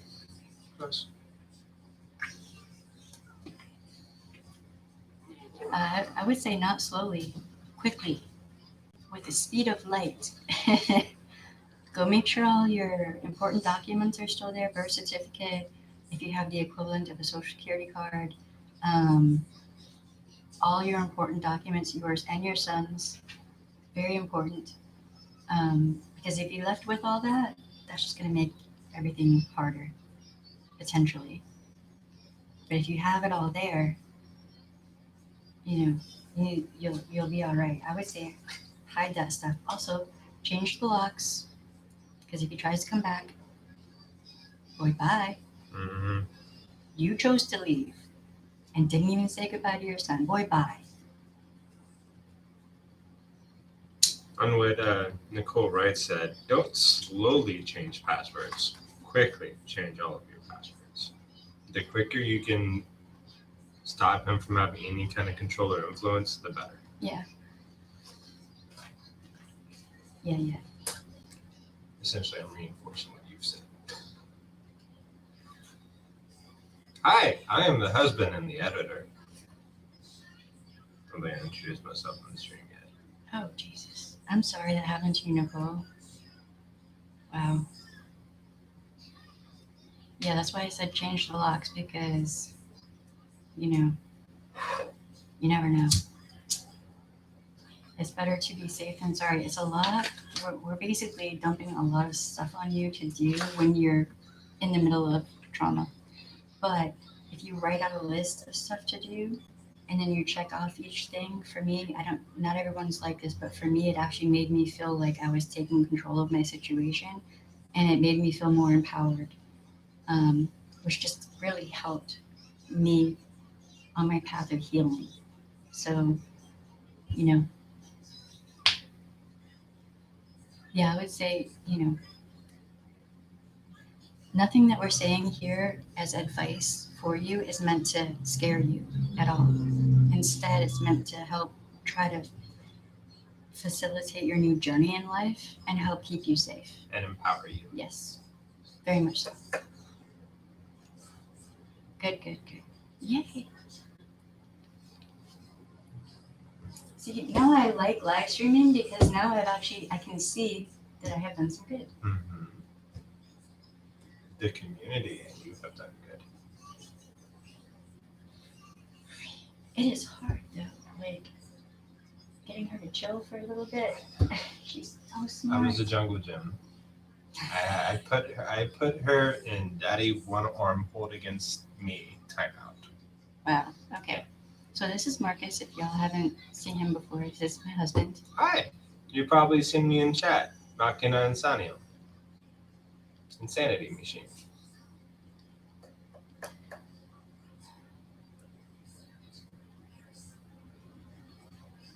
Okay, I'm gonna pin this right here because I keep grabbing the wrong mouse. Jesus. I didn't do it. How is it me? Oh, you have a hello there. I do. Mm-hmm. Hello, husband and Edgar. Thank you. Getting on the phone with someone that will help you is the best thing you can do right now, sweetheart. The people on the other end of the crisis line were excellent to me. Me too. And many of them have been in a situation as well. And that's why they do that. I mean, and I've had to call the well, in America, our hotline, the national domestic, no, it's the national domestic violence hotline. I had to call them for a friend of mine who was in a DV relationship, to help put together an escape plan for her. And that phone call, we were on that phone call for like 6 hours, and it went from me to her mom to her dad, and we just passed the phone around. So Y'all lost the home. I'm assuming they're staying in an apartment complex, and he's the only source of income, and he left. wow. Yeah, go after his ass now. I mean, wow. Now I question if her name was also on the lease. If they're in an apartment. That could be a very dangerous situation. Well, I mean, if he left and she's still there, I mean, it's Canada though. See, here, they wouldn't be able to just evict her, and they were married. So I would think they would both have to be on the lease. Do you see what I'm saying? I don't know how it is in Canada though. I don't know.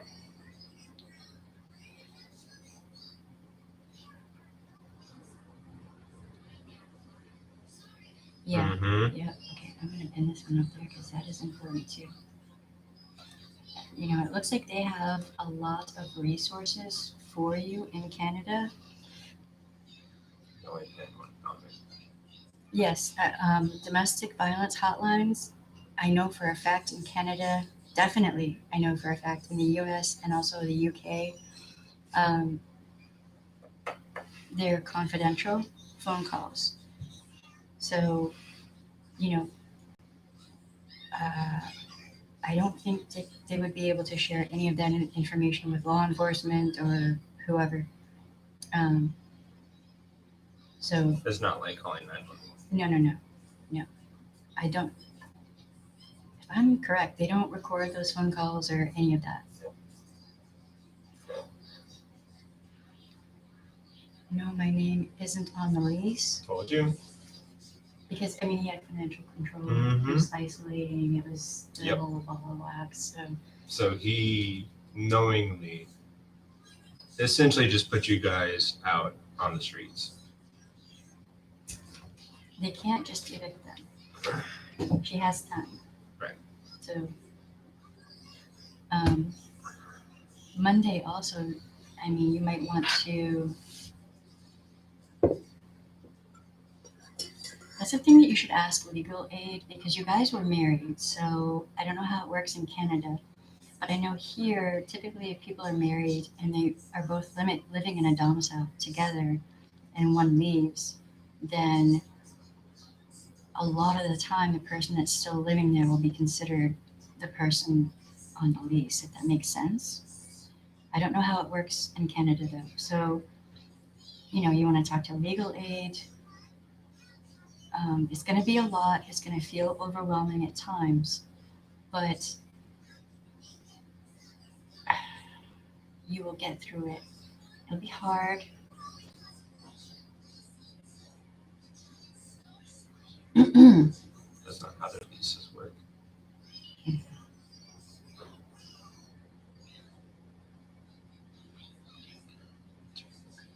Yeah.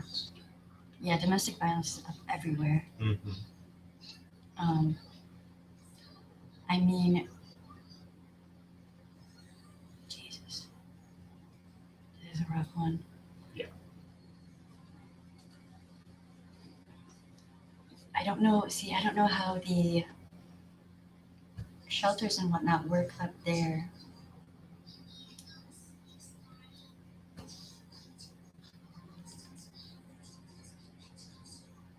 No, you have not been stupid. You are not stupid. You're not crazy. You're not unworthy. You you can, in fact, survive without him and thrive without him. Mm-hmm. You're not stupid. That is actually not you talking. That is him talking through you from your conditioning. The abuse is purposefully targeted to make the victim feel stupid, but you're not stupid at all. And I mean, you were a baby, 14 years old.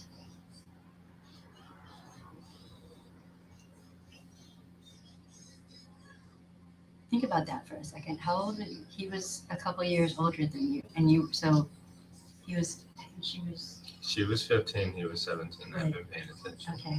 So I'm sorry, but he should have had his ass whooped. And that's just my opinion. You were way too young. If only Canada were closer to New Orleans, I would pay one a visit. You're way too young for a relationship on that level at 14 fucking years old. And I don't even care if anyone gets bothered by me cussing right now. Okay. 14 years old. Too young for any kind of relationship like that at 18 years old. Jesus, yeah. You're not stupid. You're not alone. There are tons of us out there who have been in abusive relationships and come out. So, yeah. Yeah. I mean, if I were you, I would try to reach out. Try to call a place tonight.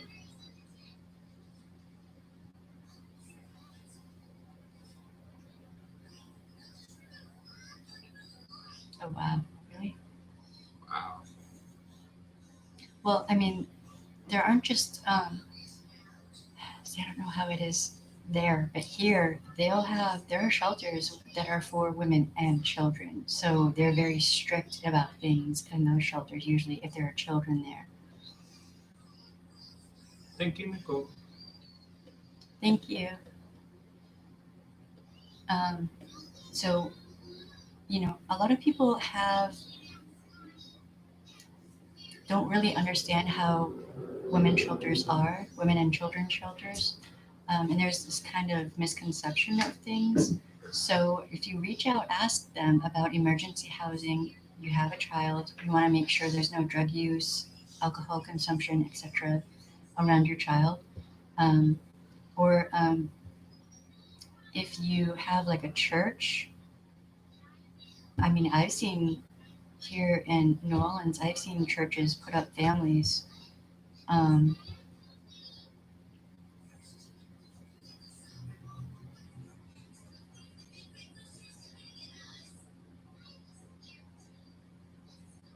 Yeah, Yeah, that's what I was. At 13. I was hoping they would have like hotels and stuff that they'd be using for that because pandemic. So it might work to your advantage, really.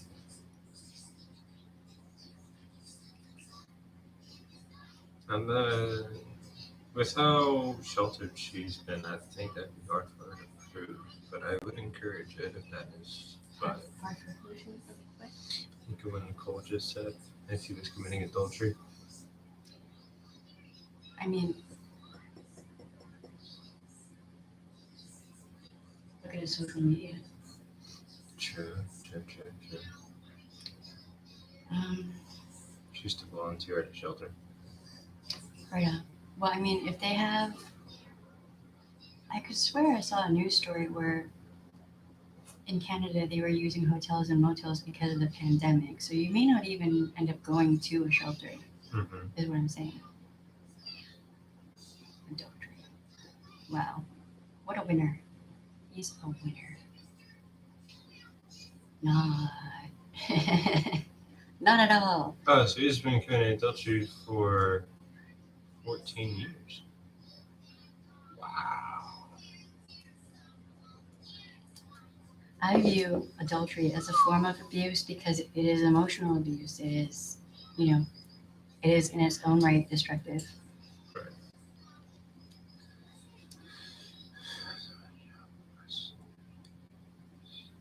Man, you're lucky, Nicole. Like, we were supposed to have all kinds of help for people, and I don't know if that's actually a thing that's happening. The only thing that happens is that the power and water companies have not done the turning off of services, but they'll be starting up next month. Oh joy! Yeah, still in a pandemic. I mean, My mom got sick with coronavirus last week. wait, she did have corona? Yeah, she tested positive. That's why we went and got tested. What was it? Well, I was still kind of out of it. I'm not sure. Yeah, just reach out. I mean, regardless, you may be able to call one of the crisis hotlines tonight. Once we get done here, call the crisis hotline. Understand that most of the people who work on crisis hotlines are domestic violence survivors. Yeah. A lot of us do that. I did it for a while. I volunteered. I didn't get paid. Right. So you have to reach out for help. It will be good for you and your son. You can trust them.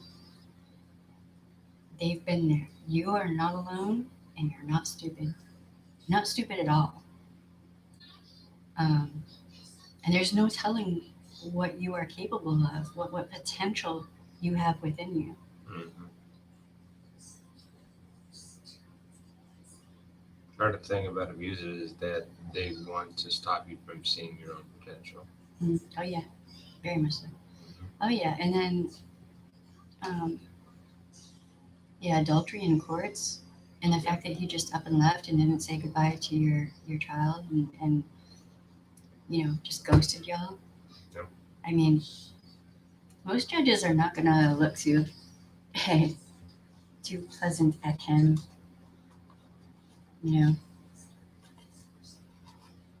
See, smart. That's smart. You saved everything. That is smart. You're not stupid.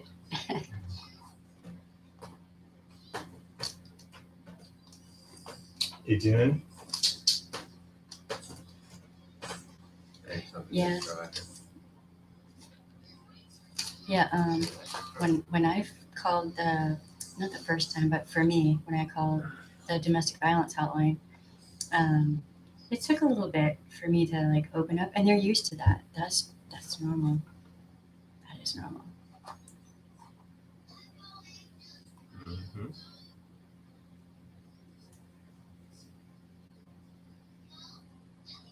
Yeah. Well, he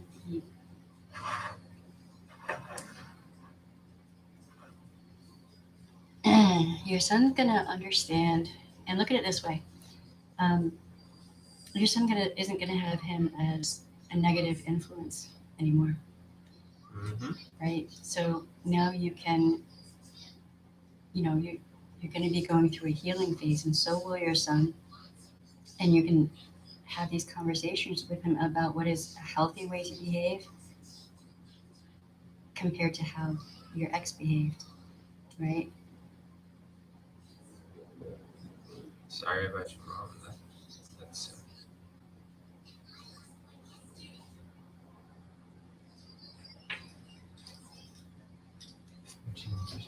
I wonder if there's any correlation to that adultery. So I hate to say it, but when your mom passed away, you probably realized that he had his hooks in you completely and felt that he could do whatever he wanted to do at that point. That wasn't a lifeline anymore. Yeah.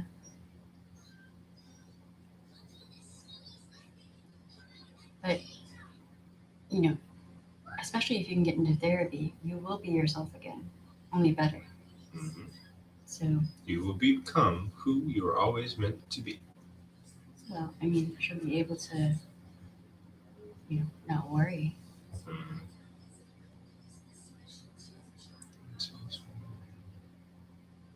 Yeah. Yep. Yeah. A lot of, see, in Canada, it's probably a lot like America with the services like that. So, that's why I was saying, once we get off here, call them. Hold on 1 second. Here I go again. Hmm. I don't even know why I closed this thing, really. I should have just left it open. This mouse. I almost did it again. Okay. I'm being trained. Where was that? I just saw it. I just had it up. I'm not sure if this is the right one.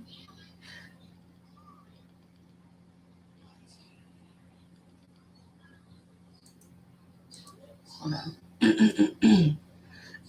I'm just gonna put together a list of phone numbers. Canada. Ah! Sorry about that. Got me up guard.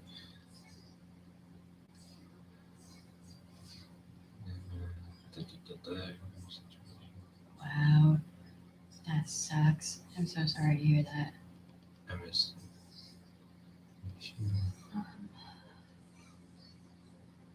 Trying to find.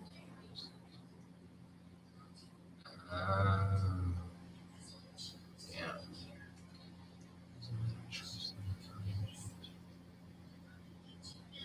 So from Genoa, from what I understand, even if you call 911, they'll redirect you to the right line. Wow. Correct me if I'm wrong, please.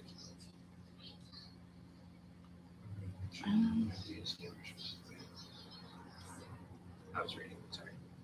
No bad. That's fine. I'm just trying to find. Phone numbers. There was. I saw there was a website that had like a crisis.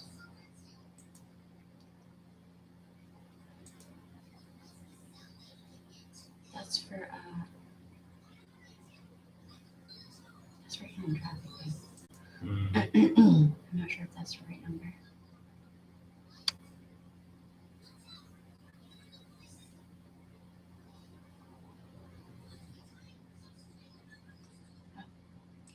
Let's see if that.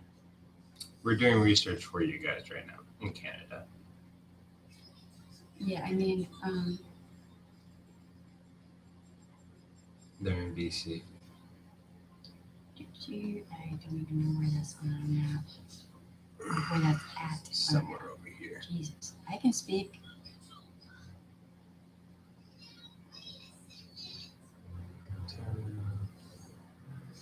At some point, we'll find it. Oh, it's right there. Yep, we found I was on the wrong side of the map. Like here, announce my neighbors get help with their rent. I've seen evictions and doors and kind of stuck my nose in their business to help. That's good. You know, thank you. His parents, especially his mom, is what I fear she has witnessed. And my son, Adam, his mom is looking son too.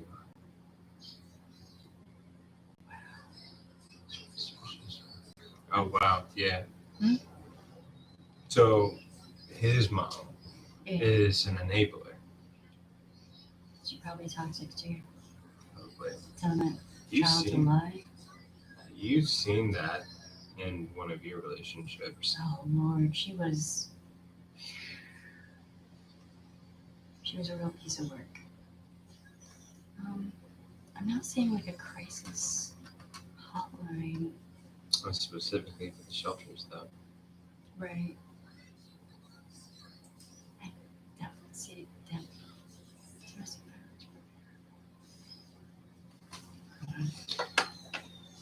The authorities and advocates move on right away. Yes. You want to get everyone. It's like building an army, and you want to get your army ready to go ASAP. Well, does your husband know Pastor Tom? Did your husband choose that church? Does he go to church with y'all? Because if Yeah, I mean, you want people who are on your side. You want to make sure that I mean, this is your chance to get out. Mhm. Take it and Right. run with it.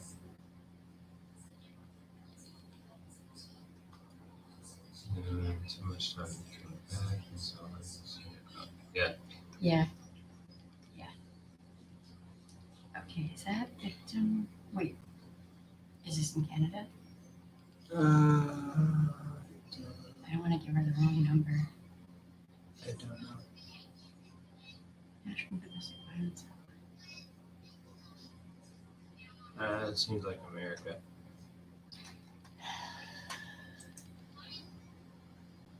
See, here in America, I know exactly where to go.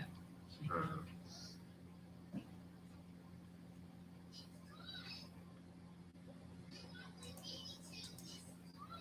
Wait, butterfly kisses. If you're in an apartment complex, now that hasn't been verified, but that's just what I'm assuming, saying that you lost the house last year.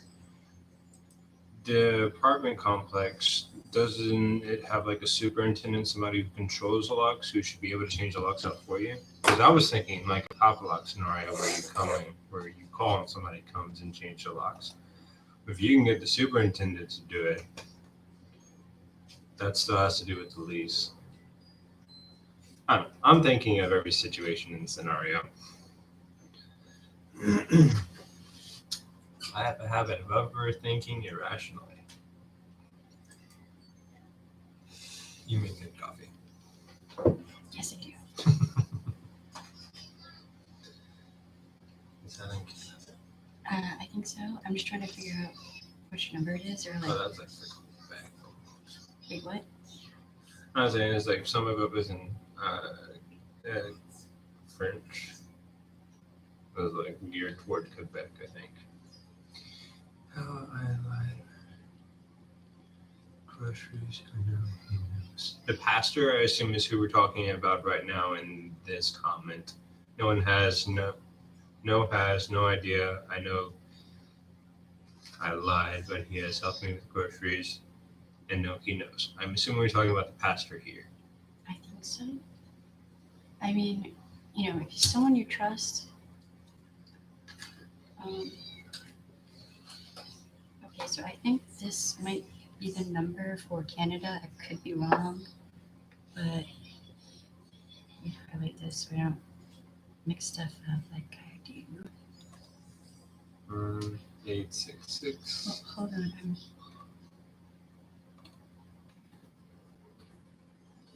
863 0511.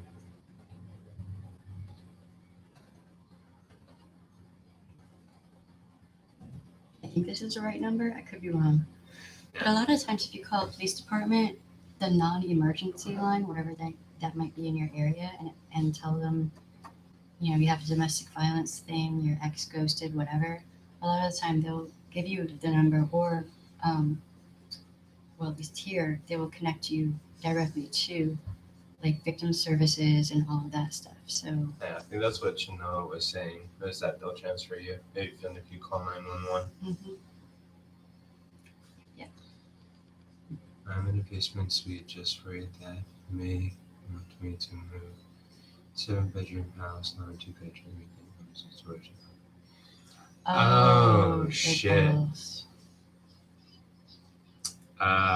Okay. That I believe there you can get the police involved. Yeah, well, here, anywhere. He cannot deprive you of your property. Mm-hmm. So if you have stuff in storage, he has no right to keep your property from you. You need to go to the authorities and tell them that your stuff is in that storage unit and you need to get your things out. Right. Even if they were gifts from him to you, he doesn't Doesn't matter. own them if he purchased them. They're gifts to you. That is your property. Doesn't matter if he bought it or whatever because you were a stay-at-home mom. He does not have any right to keep your property from you, period, Mm-hmm. at all. And he does not, because you have a child together, he does not have the right, and you are a stay-at-home mom, he shouldn't have any kind of right to take all of the money and leave you there with nothing. Yeah. So if he's thinking that's what he's going to do, he's wrong. And he can get into a lot of trouble, even in Canada, for doing that sort of thing. For like, you know, it can be considered theft if he takes your property and like sells it or whatever, or, you know, takes all the money. I don't know if this would happen in Canada, but here in New Orleans, I saw a man get arrested and remanded by the judge and sent back to prison because he did that sort of thing. Exactly, Genoa. Yep. Exactly. Marital assets, yeah. And I know they have that in Canada. I Yep. don't know like how that works there, but that's why you need to go to legal aid Monday ASAP. Mhm. Beat Right. down the doors. I guarantee if you come to them with a case of domestic violence and adultery, they'll probably take up the case pro bono because they'll. Be sure to tell everyone. There was financial abuse, social isolation, just all the videos that I have about abuse. I'm going through the terminology of the different parts of abuse. It's like they're all pieces of a puzzle and they all fit together, right? It's a playlist on the channel right now. It's the murder and makeup and murder playlist. All the terminologies are covered in there. Right. So when you go in there, you know,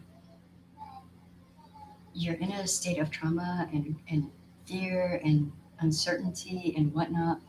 But if you go in there and you understand kind of what you're telling them, what you're talking about with it, don't hold anything back. Don't feel embarrassed. This is what happened. Mm-hmm.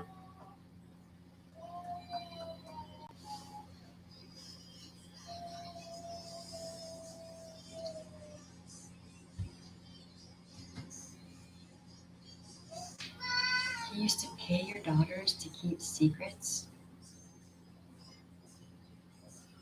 Bribing a minor? I don't know what to do with that one. If your daughters come forward about that, that would just damn him in a courtroom. Yep.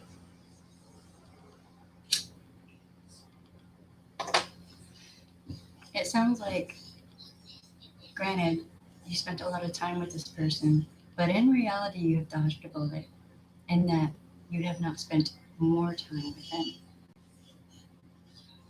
Mm-hmm. So, where you're at right now is hard, it's difficult. But man, in a way, you're kind of getting really lucky. He left. You didn't have to try to kick him out. I just insinuated something. Yeah, it makes me nervous too. Yeah. What secrets?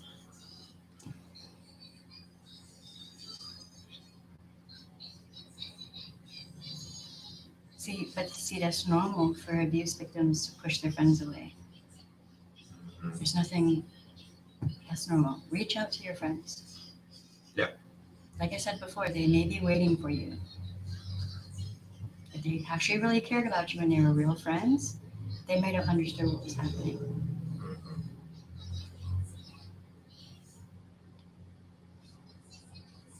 Because, I mean, the more people you have around you, and who knows what they saw. They may be witnesses. They told her, the daughters told her whenever they moved out. Wow. So this guy's just an all-around scumbag. At Canada, we're closer. Specifically, British Columbia. I'm like halfway between that and Quebec. Or it's equidistance between here and Quebec. But it's still on the other side of the country from me. Oh, man. Wow. I don't know. I mean, what you said, I think you said you're 42 years old. You're still young. Mm-hmm. When did we meet? Yes. Mm-hmm. We met when she was 41. Well, I mean, everything's going to get better. Mm-hmm. It may not feel like it right now, but it will. Yeah. Way better. Mm-hmm. Especially now that he's gone, I just got to keep him gone. Man, if he comes back, just put some shit-kicking boots on and just kick. He's like, no. But for full custody. Oh yeah. Because he might come back at you with partial custody, but if you just come back with everything that he's done to you, the daughters, your son, all of that, guarantee you'll get full custody and not have to deal with them aside from a paycheck that you get. Is it like a physical check or is it direct deposit? I'm not sure how that works. I have no idea. Never been in that situation before.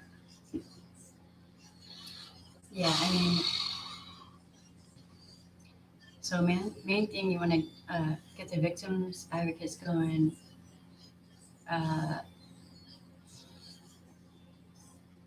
Legal aid. Mhm. Gonna need counseling. Yes. So like as soon as we get off here, start making some phone calls because there will be things that are 24 hours. So you can get the ball rolling right now.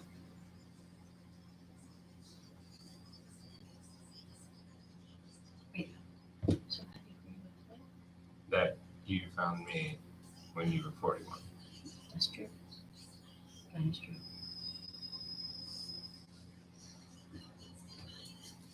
I love you. I love you too. You was beautiful the day I was born.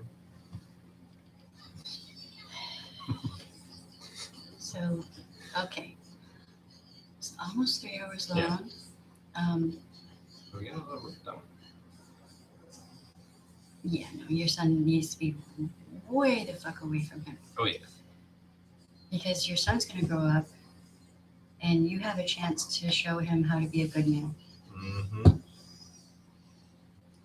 Crown on prostitution action if it happens in these instances. I'm so glad that you are here, Genoa, to advise her of that because I don't know how, like, I'm in America and New Orleans, which is Napoleonic law, which is even weirder than American law. So I'm just saying. Oh, Louisiana, the most old law state in the U.S. Antiquated and mostly useless. Mm. So, all right, as soon as we get off here, just make your phone calls. Get that ball rolling. You have been an enormous help tonight, Genoa. Thank you for being here. Thank you, everyone, for being here. Yes. But, you know,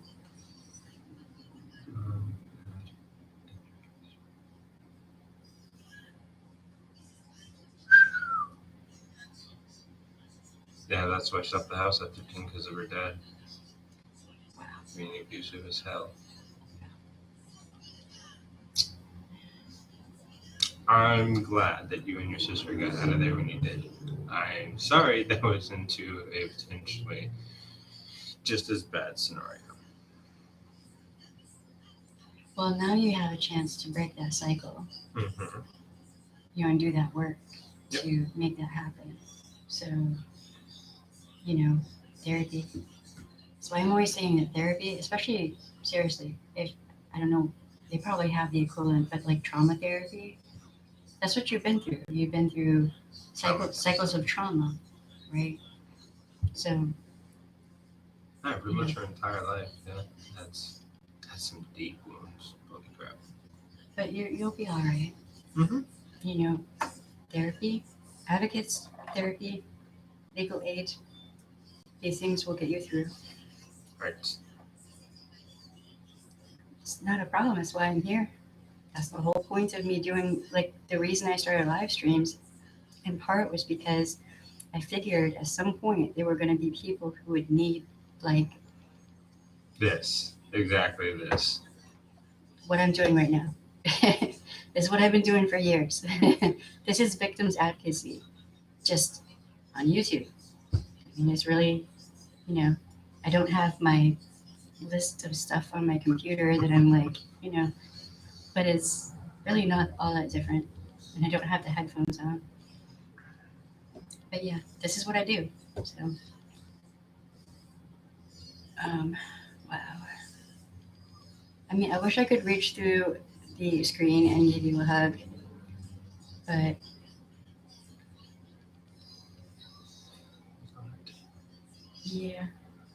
yeah, probably, you know, burning some stuff, old homegrown sage that I am rationing carefully. 'Cause I can't get any more of that. Oh yeah, because the botanic was closed. No, that one thing of sage is from my uncle's. Oh, okay. The other one's gone already. I Mm, believe. okay, okay. I might still have some of it. I don't know. I have to look at my altar. But so okay. Game plan. Once you get off here, we're gonna close this down here in a second. Make your phone calls. You have control over your fate and your destiny. You are the captain of your soul. That's from one of my favorite. Well, it's paraphrasing one of my favorite poems, Invictus. You can make it through any adversity. True story.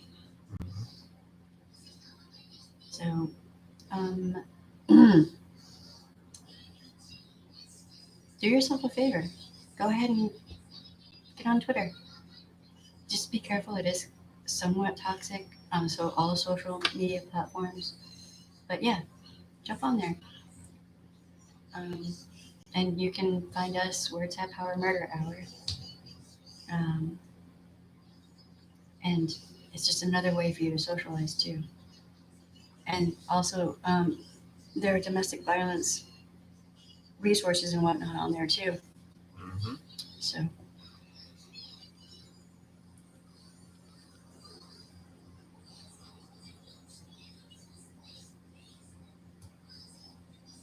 thank you, Shanoa. Thank you very much. And thank you, Butterfly Kisses, and to everybody else who's been on here. And I don't know if I'll be.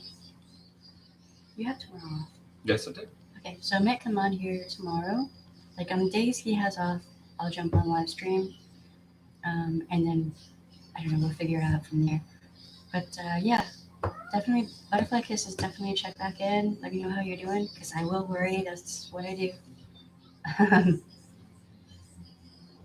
So, In our About section is our email. I would love it, and I'm sure Shelley would too, if you would keep in touch with us over our email to let us know how you're doing. Because we would love to know how you're doing and how everything goes for you. I mean, you've already been through the roller coaster ride of an abusive relationship. Now you're going to go through kind of a gentler roller coaster ride coming down out of that, and you'll be all right. Well, thank you. I mean, this is what women should do. Women should help each other and be compassionate toward each other. So it's just the difference between being a human being and being a person. Can you check her? Yeah. I can't get through you. No problem. That's what I'm here for. You don't even have to say thank you, really. But